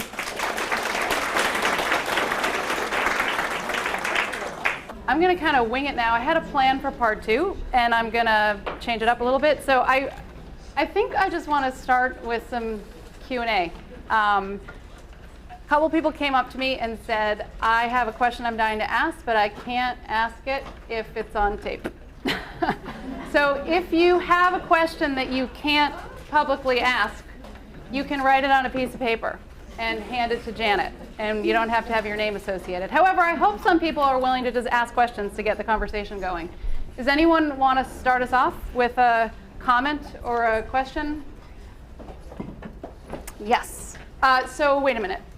We stand up. I think we're supposed to do, what am I supposed to do with this, Janet? Oh my God, do I really throw it to you? Is that for real? I've never seen anything like this. Right here, right here. Oh, I've never seen such a thing. I'm in like audio. That's so cool. I want one of those. Is it on? All right.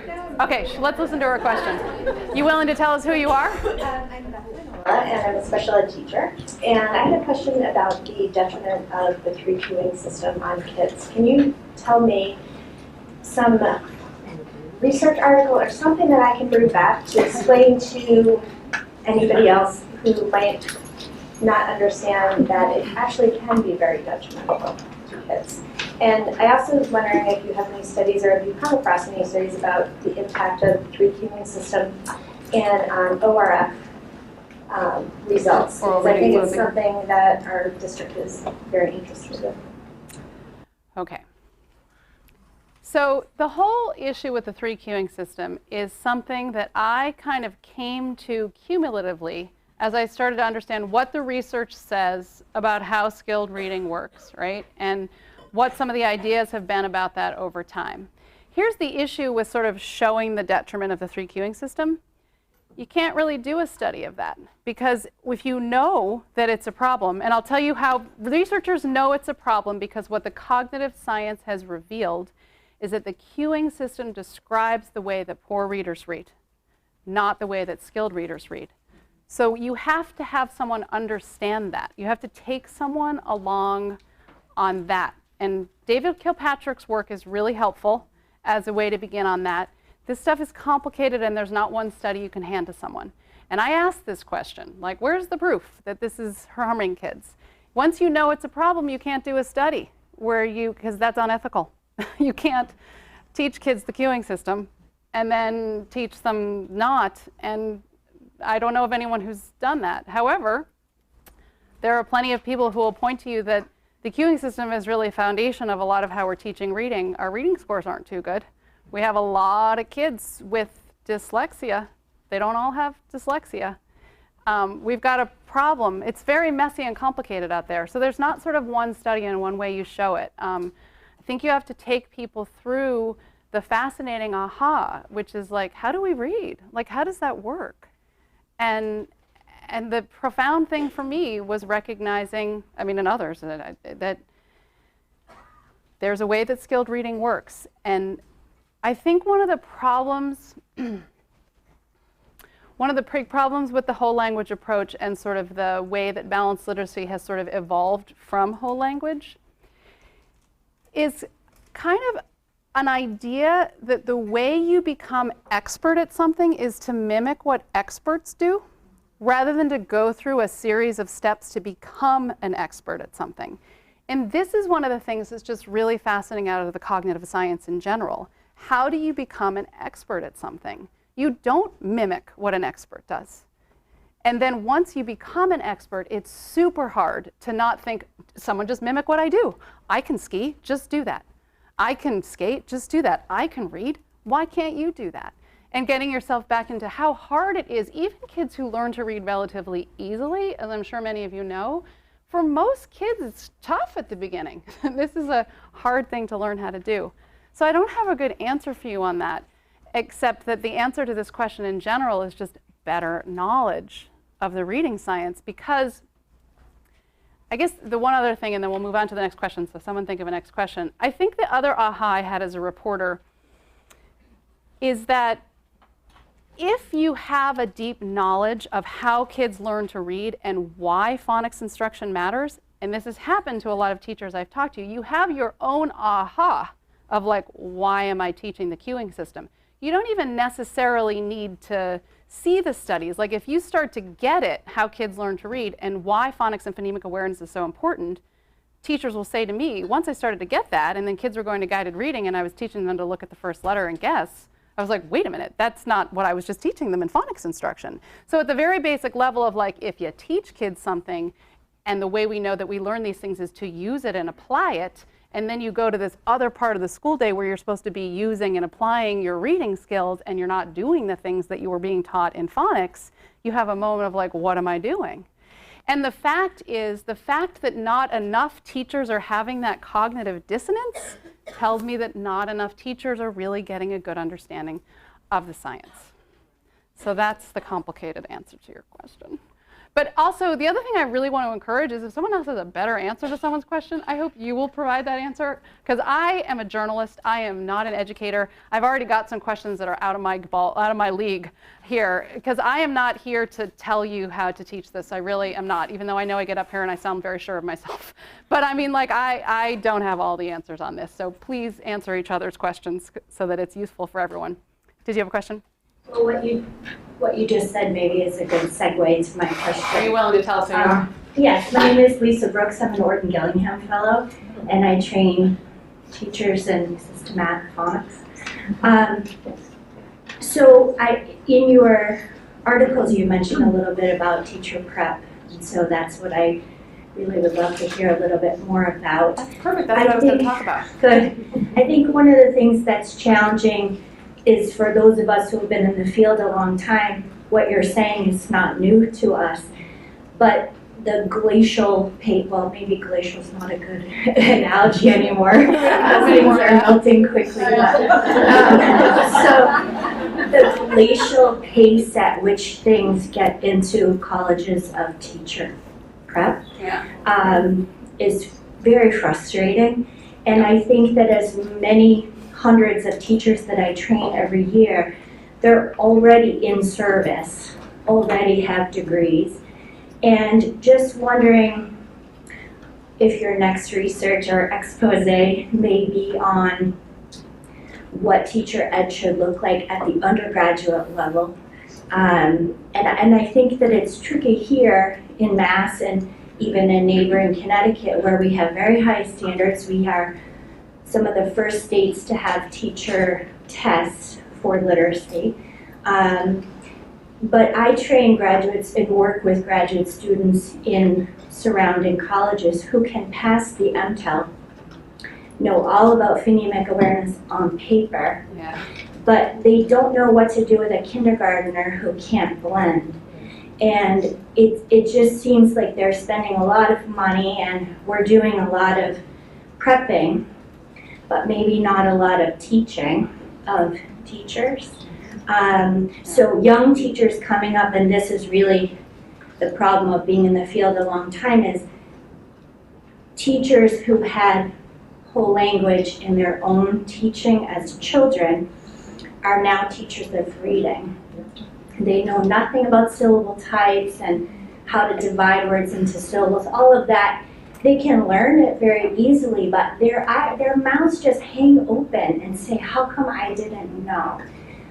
So I don't think that's new to anyone in this room, but my question more is around what do you think are, like, what do the next 10 years look like in terms of how we're training undergraduate teachers?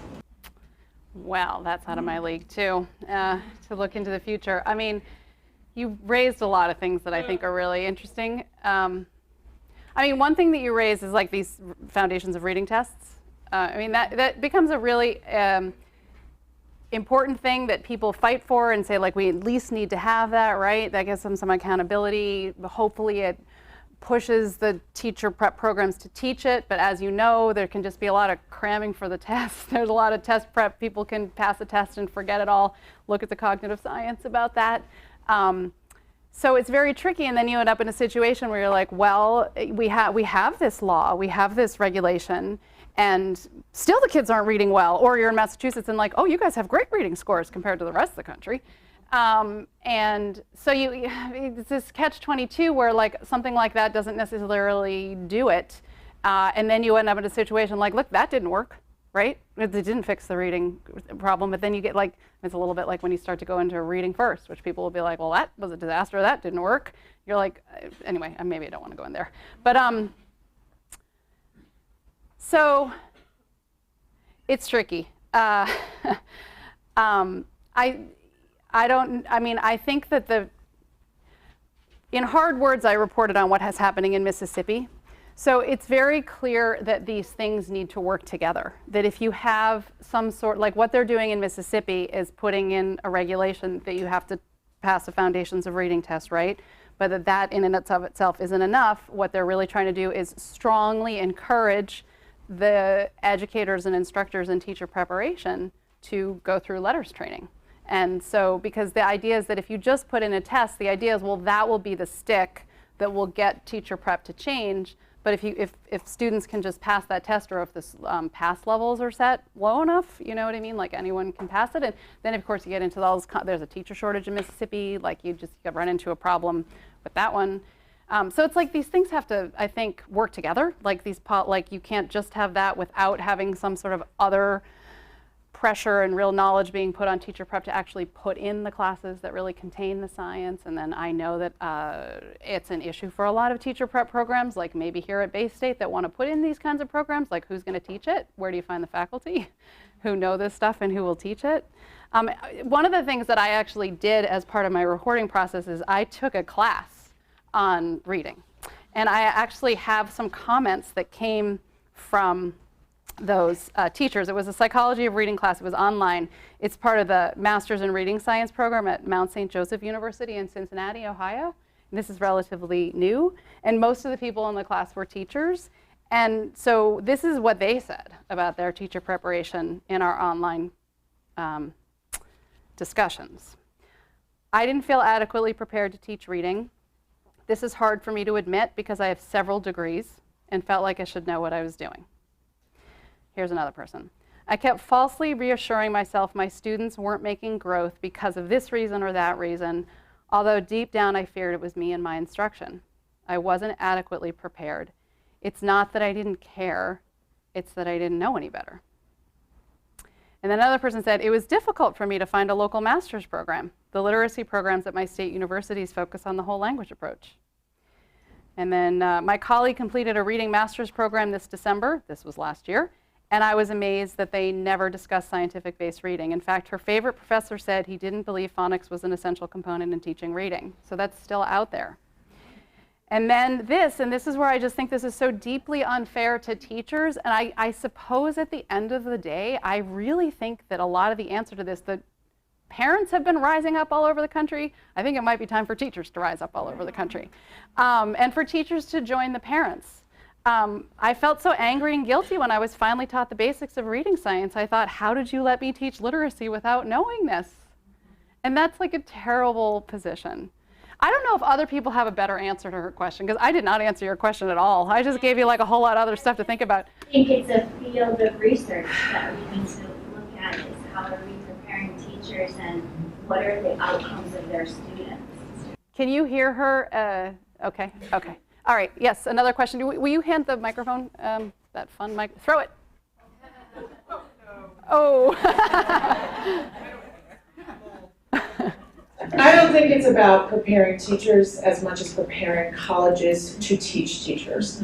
They are not teaching teachers. So we get young people who are amazing with children in our schools, and then the schools have to find the money to train teachers to teach reading while they have children in front of them, which isn't fair. I have teachers right now who are brand new in an elementary school who are working 15 hours a day, who will get 2 days of training on reading the right way, an Orton-Gillingham approach, and it's not fair. They paid their dues to those colleges that they all went to, and they went to a lot of different colleges, some of them Ivy League, and they're ready, they think, to teach. The test isn't the answer. It's testing the professors who are teaching literacy. Yeah. You know, I've talked to a lot of teachers who, so you're right, like some of them graduate and think that they're ready to teach reading, but I've talked to a lot of people who are like, when I finished my teacher preparation, I thought, oh my God, I hope no one puts me in 1st or 2nd grade because I don't know how to teach reading. And they knew that they didn't know how to do it. And of course, as you know, there are plenty of 4th, 5th, 6th, 7th, 8th, 9th, and 12th graders out there who aren't very good at reading either and need help. They need to be more than just accommodated. They need to actually be taught how to read because they can be taught how to read. When you're 15 years old, if you come across a 15-year-old who can't read, someone needs to figure out how to teach that kid to read. And that is a lot to ask of a teacher who's teaching sophomores in high school. But I mean, the other issue, of course, this is why there's so many prongs to this, because you're right? It needs to be a teacher prep change. But what about all the teachers that are already out there? Like, it has to be a teacher PD thing too, because otherwise you're just giving up on all the children who are out there right now who don't have teachers who know this. So unfortunately, the school systems are going to have to spend the millions of dollars that need to be invested. And the biggest investment, of course, is time. 2 days of training? That's crazy. You know what I mean? You know what I mean. Anyway, another question or a better answer? Okay, can we anyone want to throw that thing over there? Volley it over? Nope. We're testing who's got good ball throwing skills. Oh, this is going to take forever, people.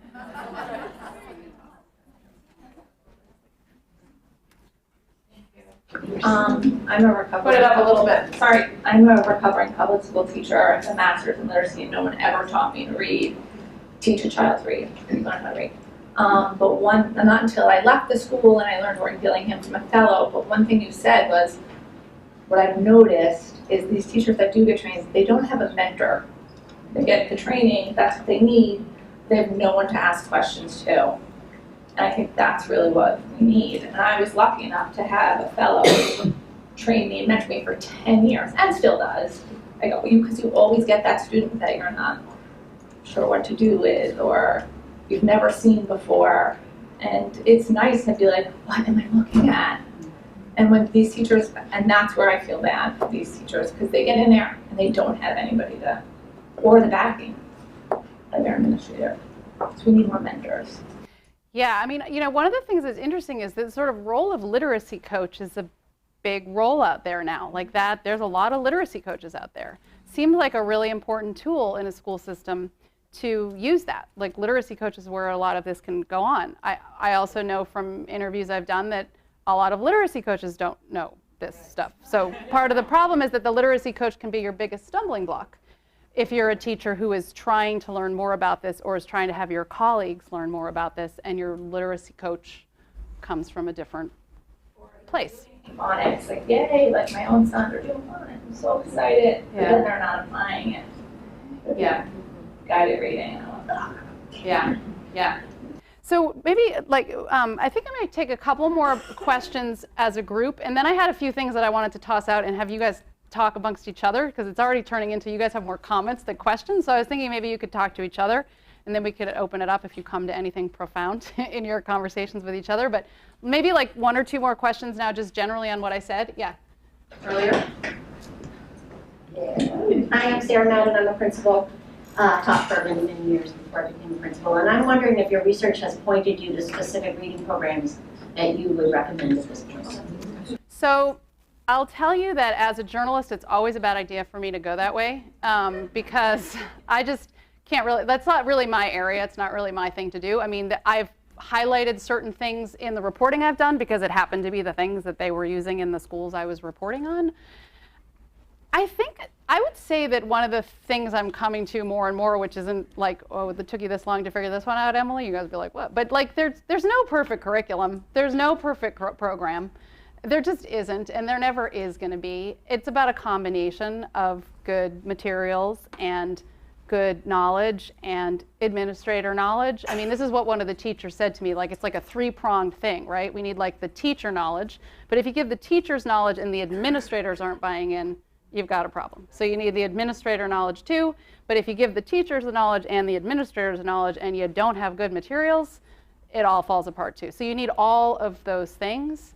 But like I said earlier, I think what's going on in this country for various reasons is it's like a million flowers blooming. I mean, like there's just, like you go into any, I mean, as a reporter, it's so frustrating to try to figure out what are they teaching in the schools. Like it's very hard to get that information because a district might have a certain things it approves or suggests or recommends, but then you go to a school and they do something different, and then at the individual classroom level, God knows what they're doing. And then, you know, there are surveys that show that 98% of elementary school teachers, if I'm getting this right, use Pinterest on a weekly basis. So, and we're in a situation, it's sort of the culture of education, and I think the schools of education have contributed to this, where the idea is that if you're a teacher, you're kind of supposed to make your own curriculum. And that sounds like a lot of work. I mean, like why are teachers supposed to be, wait, don't say that yet. Curriculum developers. But of course, you know, people don't want to be insulted by being handed some like script for like a curriculum. And like I said, no curriculum's perfect, so that's not really the answer either. But I also think, we really do need to have more conversation about curriculum and like what are kids really learning, especially because when you dig into this reading thing, what you see is that it's like when it comes to actually comprehending what you're reading, it's about knowledge. It's about what you know. And unfortunately, we have gotten away in this country, I think because it was controversial in a lot of ways, of really talking about like what kids should be learning, the stuff they're supposed to learn. So like a lot of kids aren't learning a whole lot of social studies or science in kindergarten, first and second grade, or maybe even more. A lot of kids are struggling with reading in middle and high school, so they're not being asked to read very much. And then you don't have the knowledge that then you have these kids who are word callers. Oh, they can decode the words, but they don't know what they mean and they don't understand what they're reading because they don't have the general knowledge to be able to access these texts. And that's like a real problem. There's a really good book called The Knowledge Gap that Natalie Wexler just wrote, and it's really about this issue. And I think I think journalists are partly to blame for this too. I think at the journalism side and the policy side, we've just focused on a lot of like other things in education without getting at the real, like, what are the kids actually learning? And that's really where we need to be if we want kids to be learning something. One more question? Anyone else got a question? Yeah, can you hand her the microphone? Oh, that's great. Thank goodness. My father was a high school baseball coach for 50 years, so if I missed that, I would have had big trouble. My name is Susan Casrett, and I work for the Department of Elementary and Secondary Education. I'm a literacy content lead, and I don't have a question, but I want to sort of speak to your question around curriculum. One of the things that we have been working on at the department is a project called Curate, where we bring together teachers, educators from across the state who are sort of mimicking the Ed Reports process with probably not as good food and not as much time, but we are working on it, and there are reports out there now of curriculums that have been evaluated. In addition to the Ed Reports, you can also look at the Curate reports, and last year was the first year we went through this, and would Lee help me? How many, do you know offhand how many programs we evaluated last year? In literacy or math? This is a literacy and math program in literacy. I was in total, but 2 of them. Yes, so we did do 8, and then we are going through this year also. So just so you know, that is a resource that's out there. Great. Does anyone else have a question they're dying to ask right now? What I thought I would do, just so you can stop listening to me and talk about some of these things, and have you guys like turn to, like, choose a partner or get into threes or find a little discussion group at your table, and maybe just like, let's start with this teacher preparation question. Thinking about, you know, what were you taught in your educator preparation program? You know, were you prepared to teach reading, and what do you think should be done? Like, how can teacher prep be changed? What are the things that, and also what are the things that teachers, young teachers, need to know when they're choosing a teacher preparation program? I think that's a big part of it. So I don't know if you guys are willing to just chat with each other and then maybe report out if anyone comes up with any good ideas. So find a partner and talk about your own teacher preparation. Were you prepared to teach reading, and what do you think needs to be done to fix the issues? I just want to bring it back and wondering if anyone came up with anything really great. It's good. Conversations are still continuing, but let's bring it back. And does anyone have any comment of anything that came up in your conversation and you're like, oh yeah, that's a great idea, or a thought? Where's the microphone? Who has the microphone? In the back there. Yeah, she's way back, yeah.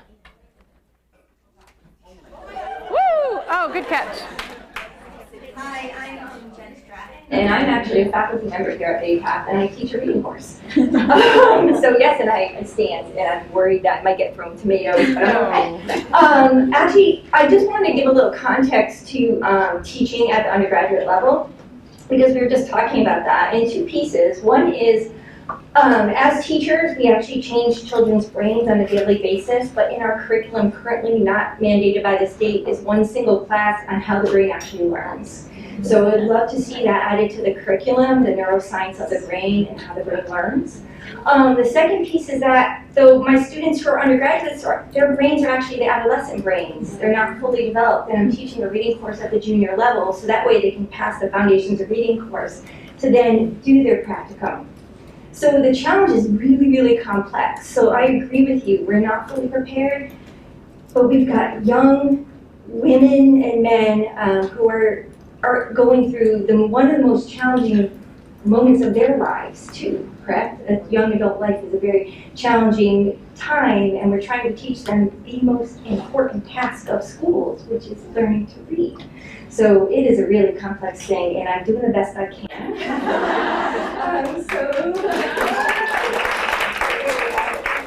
I think that's a really important point, because it's really important to recognize just how we organize teacher preparation in general in this country, and to look at it in comparison to other countries, for example. So even when we were talking before about fixing the teacher prep thing and then what schools are going to have to do, like, there's just no way that even if teacher preparation were perfect, within the fact that people are maybe doing a couple of years really of coursework, right? Could you possibly really learn what you needed to know about reading? No. So it's going to have to be an ongoing job of schools, unless we turn the teaching profession into more like being a doctor, right? Where you like train for several years, you do an internship, you do a residency, you're gradually released to be able to do it, and by the time you're actually operating on patients, you have close to a decade of experience possibly doing it. And in Japan, for example, you're not even considered like a master teacher until you've been teaching for 10 years. But the problem in this country is such high teacher turnover overall that we can't, in some ways you can't change a system to invest so much more in teacher preparation, because it just doesn't make sense economically when there's going to be that much teacher turnover. But also, can you change the teacher turnover problem if you don't prepare teachers better? We're caught in a really like chicken or the egg kind of situation, I think. But I mean, at least from the reporting I've done, I mean, the ultimate answer is that there's 2 parts to it. There's what you learn in teacher prep, and there's the kind of ongoing professional development you get. And schools are going to have to keep investing in that, and teacher prep is going to have to keep getting better. And the really important thing is that people aren't learning misconceptions about reading in either of those places. That seems to be the most important thing, I think. Any other thoughts on that? Anyone have anything else to say about what they talked about when it came to, anyone got the answers? Yeah, where's that microphone? I definitely want one of those. That's really cool. Like, what about in your house? Like, this bell's cool for my kids, but that would be cool. What if you could just boom that through your whole house? Dinner time. Yeah. My name is Ann Leningham, and I'm a reading specialist. And we just had a discussion at our table that many of us are colleagues, and we're all here, and we would love to see change. But maybe Jessie could mandate that our administrators learn about this science reading, because it's really hard to make change without them. Yeah. I mean, it gets it. I don't know if you guys want to speak about that, but at least from what I've learned from my reporting too, is it's a very delicate balance of like little moves by all of these places at once. Because if it just starts from the top and that's all it is, I think you create a lot of unintended consequences and problems too. But I also hear from a lot of teachers like, I can't do this by myself. Like, I need I need support from the top.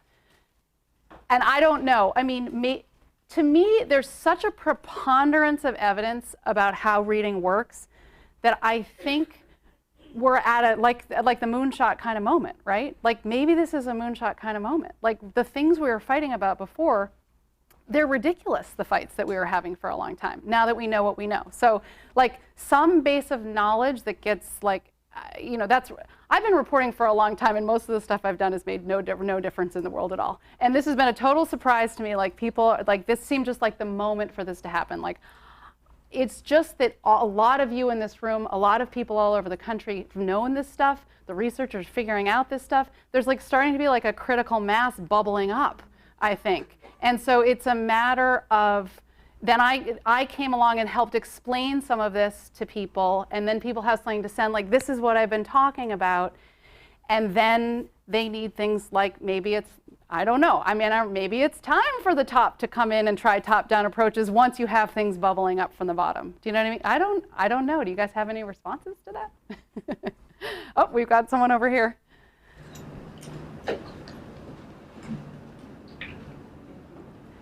One of the things that came up in our conversation was it might be wonderful if the department could actually do like the SAI endorsement, the way that had to roll out, because there's so many teachers across the state. So we were all required to get the SAI endorsement. Tell me what it is. That's a sheltered English immersion requirement that came out of a series of lawsuits.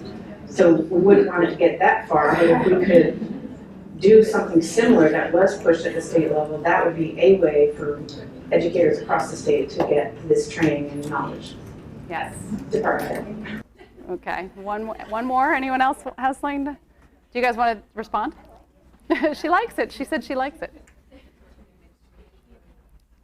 Anyone else? I think I want to move on to a different topic. I'm going to skip something that I was going to talk about, but I'm going to go right to the jugular here. I think that, you know, I'm finding that the questions that I'm raising about the queuing system are really difficult ones for people, for teachers and other educators. It seems like I said, like the jugular kind of. It seemed like the elephant in the room, sort of, because I think it's easier actually to add some phonics than to really contend with that. So this is a quote from Mark Seidenberg's book, and it was actually, before you read it, it was passed out. I didn't have it in my original slides, and so we had it on the table when you walked in, and I saw it, and I was like, oh my God, they can't read that right away.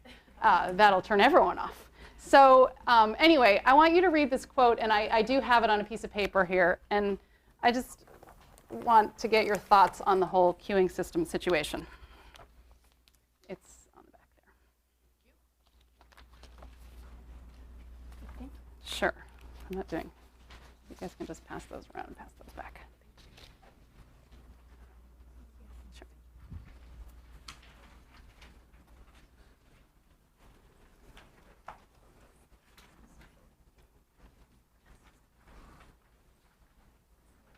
So basically it says, I'll read it.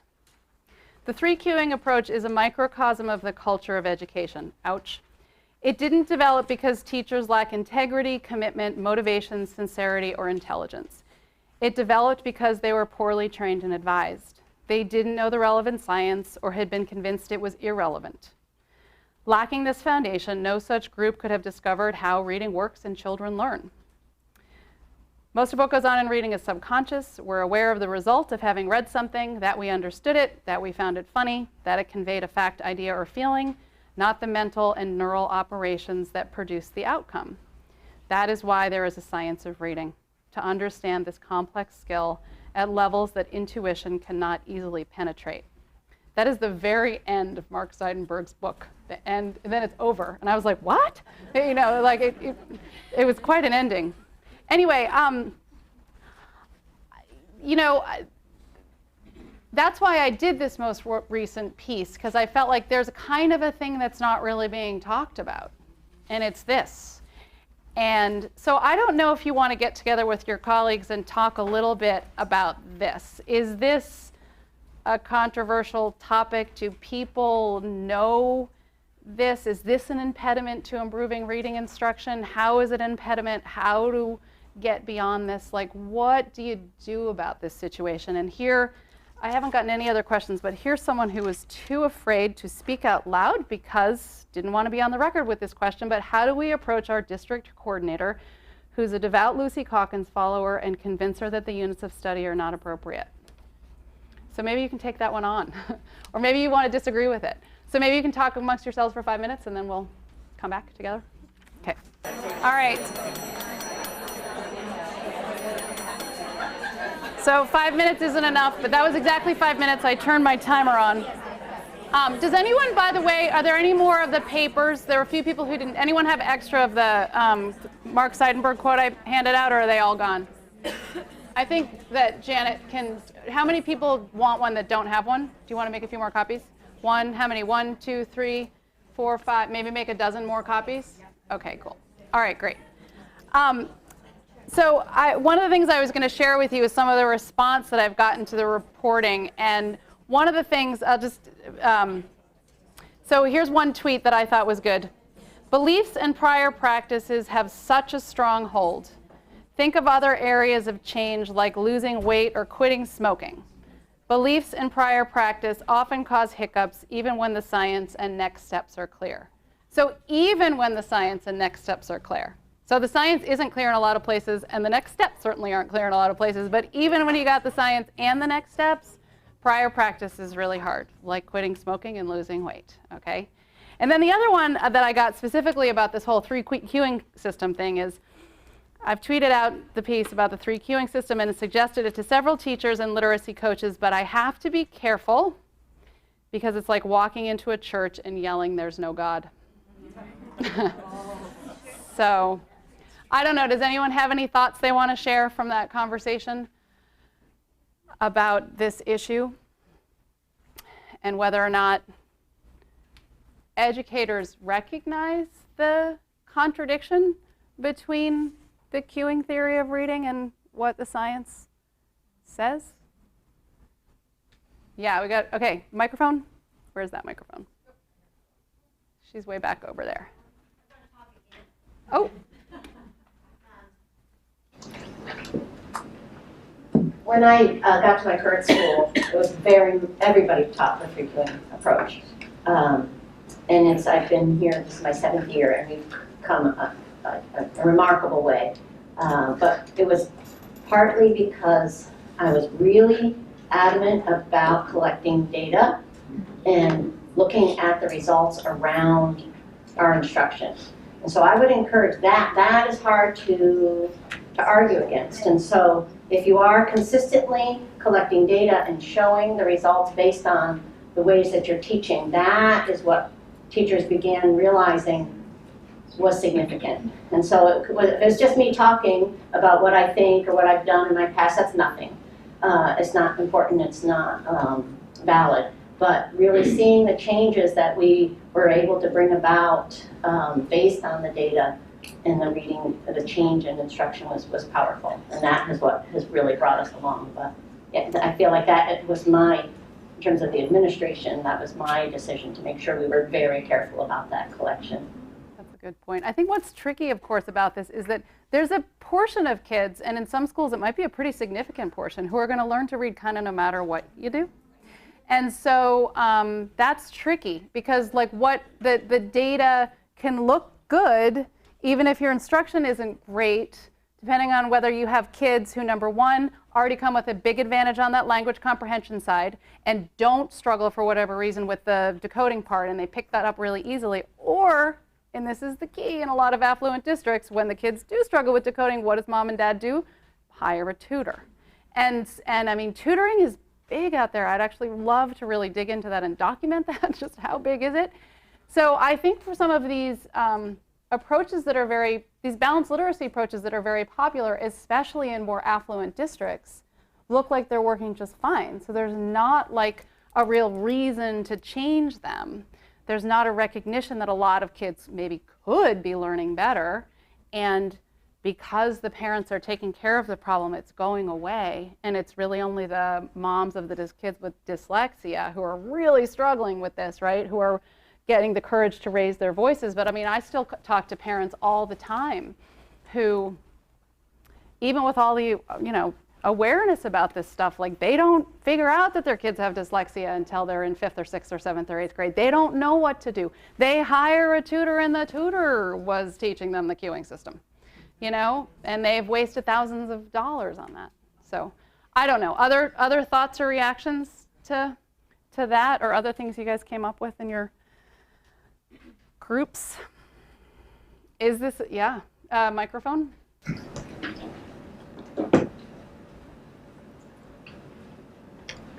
Hi, Mike Moriarty. I'm a member of the Board of Elementary and Secondary Education. I myself am not able to impose anything on any principal, so. Hearing that, I just want to say that parents actually lack a lot of insight into how poorly their students are doing, even though the data is available.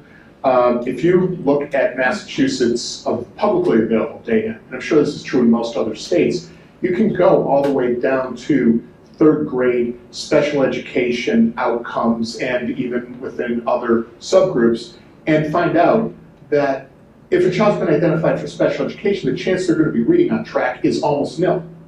And that should be the thing parents know if they got them in an IEP years before they ever had the 3rd grade test. But it isn't well known. So just disseminating that information about what you can even know about your child's progress is something we have miles to go on. Yeah. But even when parents do come up with the information, like my kid isn't progressing, my kid doesn't do, they go to the school and a lot of times the school's like, we're doing the best we can. And not only that, but I've often found this, dealing with schools as I do in some very poor neighborhoods and very lowly performing schools, the parents like the schools. The teachers are good to their children. They appreciate that. When you start throwing data and statistics at them, the response isn't outraged that how could this school be doing so poorly, it's, will you please stop insulting my school?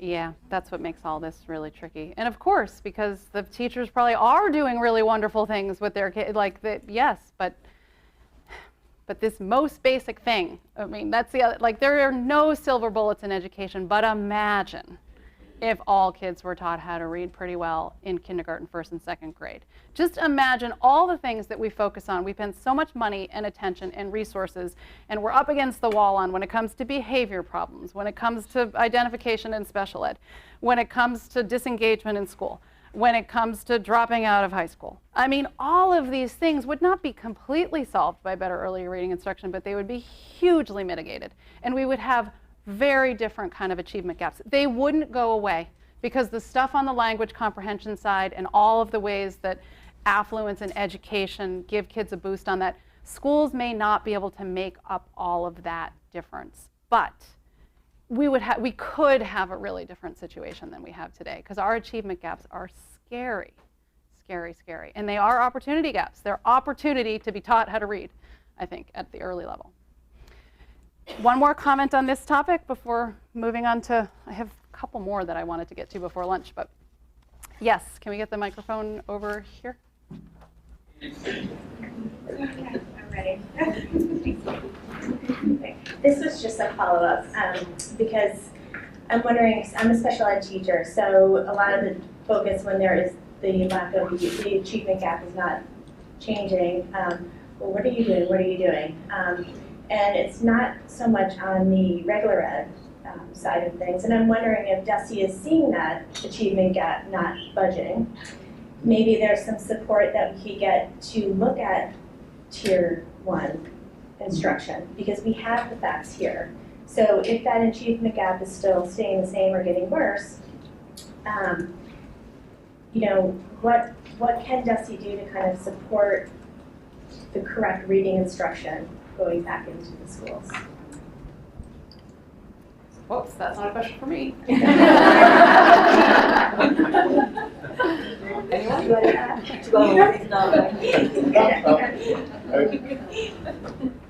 There's a bundle of stuff in there, right? DESE's got an office for multi-tier levels of support, but it's to promote, it's to support implementing it, it's not to impose it. And so I don't know, is it wise to impose? I can't answer that. With you know, it's a philosophical argument. But what we're doing right now is encouragement in that particular sphere. But that's also global. It's not specifically targeted at reading. And in fact, I don't think we go that deep as a department. We look at curriculum frameworks. We don't necessarily look at practices as something that is imposed from the statewide level. And again, I have to have people come in front of our board and persuade me and 10 others, is compelling something like that going to be effective? Is compelling something like that going to even work? So you know, that's the challenge that we're always dealing with. I think it's a tricky, going out on a limb here as a journalist, but clearly the question of sort of like, you know, what you can, you know, in a country that is very committed to local control around education in particular, but around a lot of kinds of things. Like the top-down approach isn't always okay, doesn't always work, backfires in a lot of ways. I think it's just a question about reading, though, is so on the one hand, you can be like, well, we don't want them telling them what we have to do. But if something is really hurting children, can you tell them they can't do it? Right? I mean, we tell people that they can't give kids medicines that have been proven to harm them. We try to keep our kids, we tell people they have to be in car seats and not smoke. You know, there's a lot of things we do to try to protect our children. So the question is, what do we need to do to protect them from being taught to read poorly, being taught to read in a way that is actually going to get in the way unless they have the resources in the way their brain is made, or a mom who can pay for tutoring or private school to overcome it. That's kind of the situation we're in. Since there's only 15 more minutes till lunch, I have 2 more topics I wanted to get to, but rather than putting you together to talk, you can maybe talk over lunch. I thought I would introduce a couple things. Maybe we can just immediately go to a group conversation and then go to lunch and you can talk over lunch. Does that sound doable? So one of the things I just wanted to talk about is this, just this sort of around the changing practice thing, like the translating research into practice. I mean, I think part of the problem is that I don't think the scientists have been very helpful, and they're not educators, right? So I think this is a two-way street in terms of like how we got into the pickle that we're in. And I mean, I think that the hardest topic for teachers and educators is translating the findings from cognitive science into practice. And I want to read you something that an educator wrote on a blog recently. And it's the title is "Teachers Won't Embrace Research Until It Embraces Them." And it begins like this. I understand why advocates, researchers, and policymakers who feel the urgency of our literacy crisis are frustrated when teachers don't embrace reading science. But my entry into the world of reading research was difficult. And while I take pride in my determination to learn, I understand why other teachers might be deterred. If we want teachers to apply research, it may be helpful to think about why they aren't. Asking teachers to move away from balanced literacy is asking them to break from the people and materials they have trusted, to abandon much of what they've been told about teaching, and to rethink things that may have inspired them to enter the profession in the first place. If we want teachers to walk away from a familiar and empathetic professional community, they need to be warmly welcomed into something new. And I don't think they necessarily are. And I think what's happening out there in the world actually is there's a lot of researchers and advocates for this and parents who have pent up years of frustration. And they come out guns blazing and it's going to turn a lot of people off. So this teacher who wrote this put up this chart in her blog, and I think, did we get, I think we were trying to get copies, but unfortunately I don't think they're here. So she made this little chart, which I just found really interesting. I'll just read it. So she just kind of compared, in the balanced literacy community, I felt that I was an expert because I was told you know your students best. In the balanced literacy community, I felt that reading was described in terms that matched my own memory of learning to read, natural and magical. In the balanced literacy community, I felt that my role was simple and pleasurable because I believe students learn to read by reading. I matched students with books while observing and encouraging their progress. In the balanced literacy community, I felt like I was a good reader. Books and articles were enjoyable, easy to read, and often included anecdotes to which I could relate. I was welcomed and spoken to with respect, if not with admiration, by the presenters. They understood my job. I left with concrete strategies to try with my students the next day. I was aligned with my colleagues, my supervisors, the people who trained me, and the educators I knew to admire. Like, we were all on the same team. But in the reading science community, I found that teachers were described as unprepared and ineffective. Reading was a complex neurological process that I didn't understand, and phrases like curriculum casualties and reading failure terrified me. I'd be to blame if any of my students did not become skilled readers. Articles included words I'd never encountered before, saccade, is that how you say it? Concepts I didn't understand, effect size, graphs I couldn't read, and references to studies I didn't know. At conferences, I was not the intended audience, and comments about teachers not only made me feel unwelcome, but discouraged me from inviting my colleagues. I left rethinking important ideas, but without knowing how to apply what I had learned. I became an outsider in my district, and until I connected with others, I felt alone. And this is what so many people have written to me. So last year when I did hard words, I got a lot of people responding on Twitter and a lot of people criticizing me on Twitter. And this most recent one that went into the queuing theory, what I've gotten a lot of is private messages and emails that say, don't use my name, but I'm telling you. And they're basically one of two things. One is like, oh my God, I didn't know this. Help me. I want to teach my kids how to learn to read. I had no idea. Where do I begin? What do I do? And then the other one is, I've been trying for years to get my colleagues to do this, to get my administrators to do this. I'm so frustrated. What do I do? So I don't know. I want to move into a topic that comes from here, but does anyone have any thoughts on this? And I'm going to tell you who wrote this chart. Margaret Goldberg, the literacy coach in Oakland, California. She's out now, but she has something called the Right to Read Project, and she's written some really good blogs, and she just started this a few months ago, actually. And I'm going to talk a little bit about the experience she's had since the documentary came out. But does anyone have any thoughts on this? Yeah, where's the microphone? Right here. There we go. Oh, right here. Hi, my name is Judy Naka. I'm with my colleague Donna Jones, and we actually experienced this firsthand, trying to bring some articles to the reading people in our district, which we are a very small district.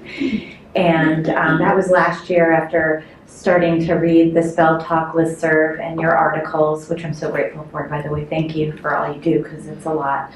And we currently sit here excited to figure out how to best fix this when there's the systemic quagmire that you speak of with all of the things teachers have on their plates, but also this, we are a project school system, and this is ingrained in even our interventionists.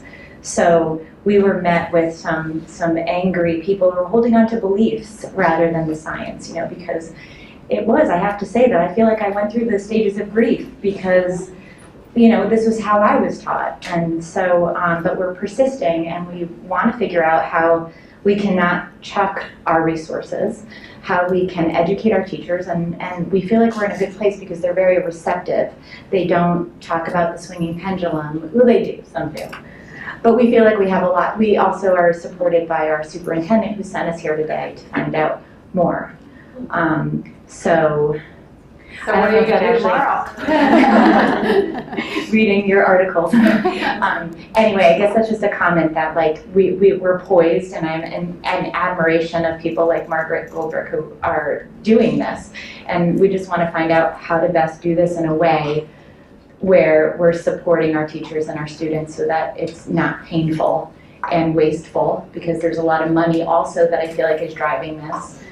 Social media, like you can't escape so many different Facebook sites that are reading and writing workshop, which I believe in writing workshop. One of the things that they've done in Oakland, which is really important, is the routines of reading and writing workshop and a lot of the good things that are in there, they want to retain that. But it's like, how do you take away the stuff so that what they're really looking at is the leveled book system. Unfortunately, it gets all tied into assessments and all that. And so, you know, some teachers are like, what leveled books can I keep? I got to go through the library, right? And they're really trying to get away from queuing. And so how do you keep the sort of routines and things that are good about the workshop model, but get rid of the stuff that's not so helpful? And the queuing idea is quite foundational in Fountas and Pinnell and Lucy Hawkins. So teachers are having a hard time figuring out how to what to extract and how to do it. Yes. When Judy emailed me about this meeting we were going to have, I answered back with, I get to come out of the closet now. Because my background is special ed, and this decoding and phonemic awareness has always been a big part of special ed.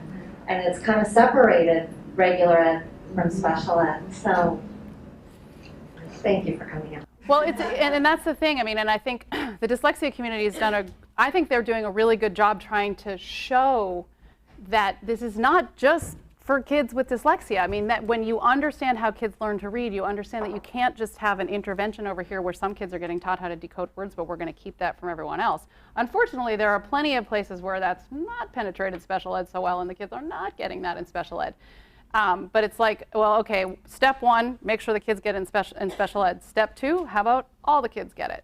You know, and let's sort of take off the table the fighting about phonics and the pendulum. We're beyond that now. No one the science of reading does not equal phonics. It doesn't. But if you are a skeptic of phonics, you don't get what the scientists have figured out about how kids learn to read. Yes, the microphone, can you give it to her? I guess I just want to say one other thing too. It's also important to recognize that there's a lot of not very good phonics instruction out there. So that's part of the problem. And so people have to be able to speak out when the phonics instruction is poor, things are being sold that are not good. That happens too. Yes. I'm Meg Smith, and I'm a reading specialist at the high school level and work with kids with learning disabilities. And I think part of the problem with phonics from a lot of people's point of view is it reduces reading to a black and white, where I think so many people, and it is, especially if you're in the left-hand column with a proponent of balanced literacy, reading is imaginative and rich and involves a back and forth between the page and what you know, and takes you to magical places. And I think for people who have been opposed to, even if they're familiar with the science of it, it's a lot of drill, it's a lot of black and white, right and wrong, which is very different from, I think, the way people like to perceive reading. So I think that might be kind of a foundational part of people's objections and resistance. And especially how people want to imagine early education, right? You know, like our early education, we don't want to be teaching kids skills and drilling them and all that. And like there's, you know, first of all, phonics instruction can be very lively and great or whatever, but you do have to get over the fact that we are teaching kids these little skills. And how do you, the best way to access the magic of reading is to be able to read the words. And it's one of those things that's just, at the end of the day, when people start making their argument, you go, well, this is a crazy argument. Like the idea that you don't need to read the words to be able to understand what it says, like of course you do. So of course you have to work on that part of it. It just seems to make so much obvious sense. But people really will say things that just, you're like, but to get to comprehend, how do you start at comprehension? How do you start there? It's just sort of questioning that. Like, and like I said, like this assumption that, yeah, we want kids to have the magic of reading, but that maybe in kindergarten that's about reading great books to them, not expecting them to read great books to themselves.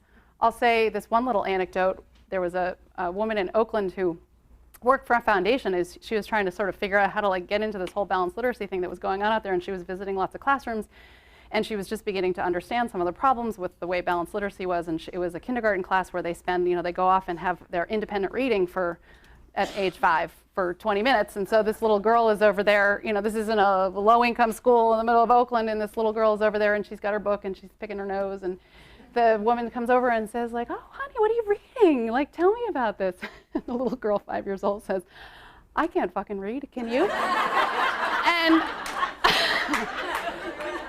And it's so sad because she wanted to be able to read, and she actually said to the woman, can you read and please help me do this?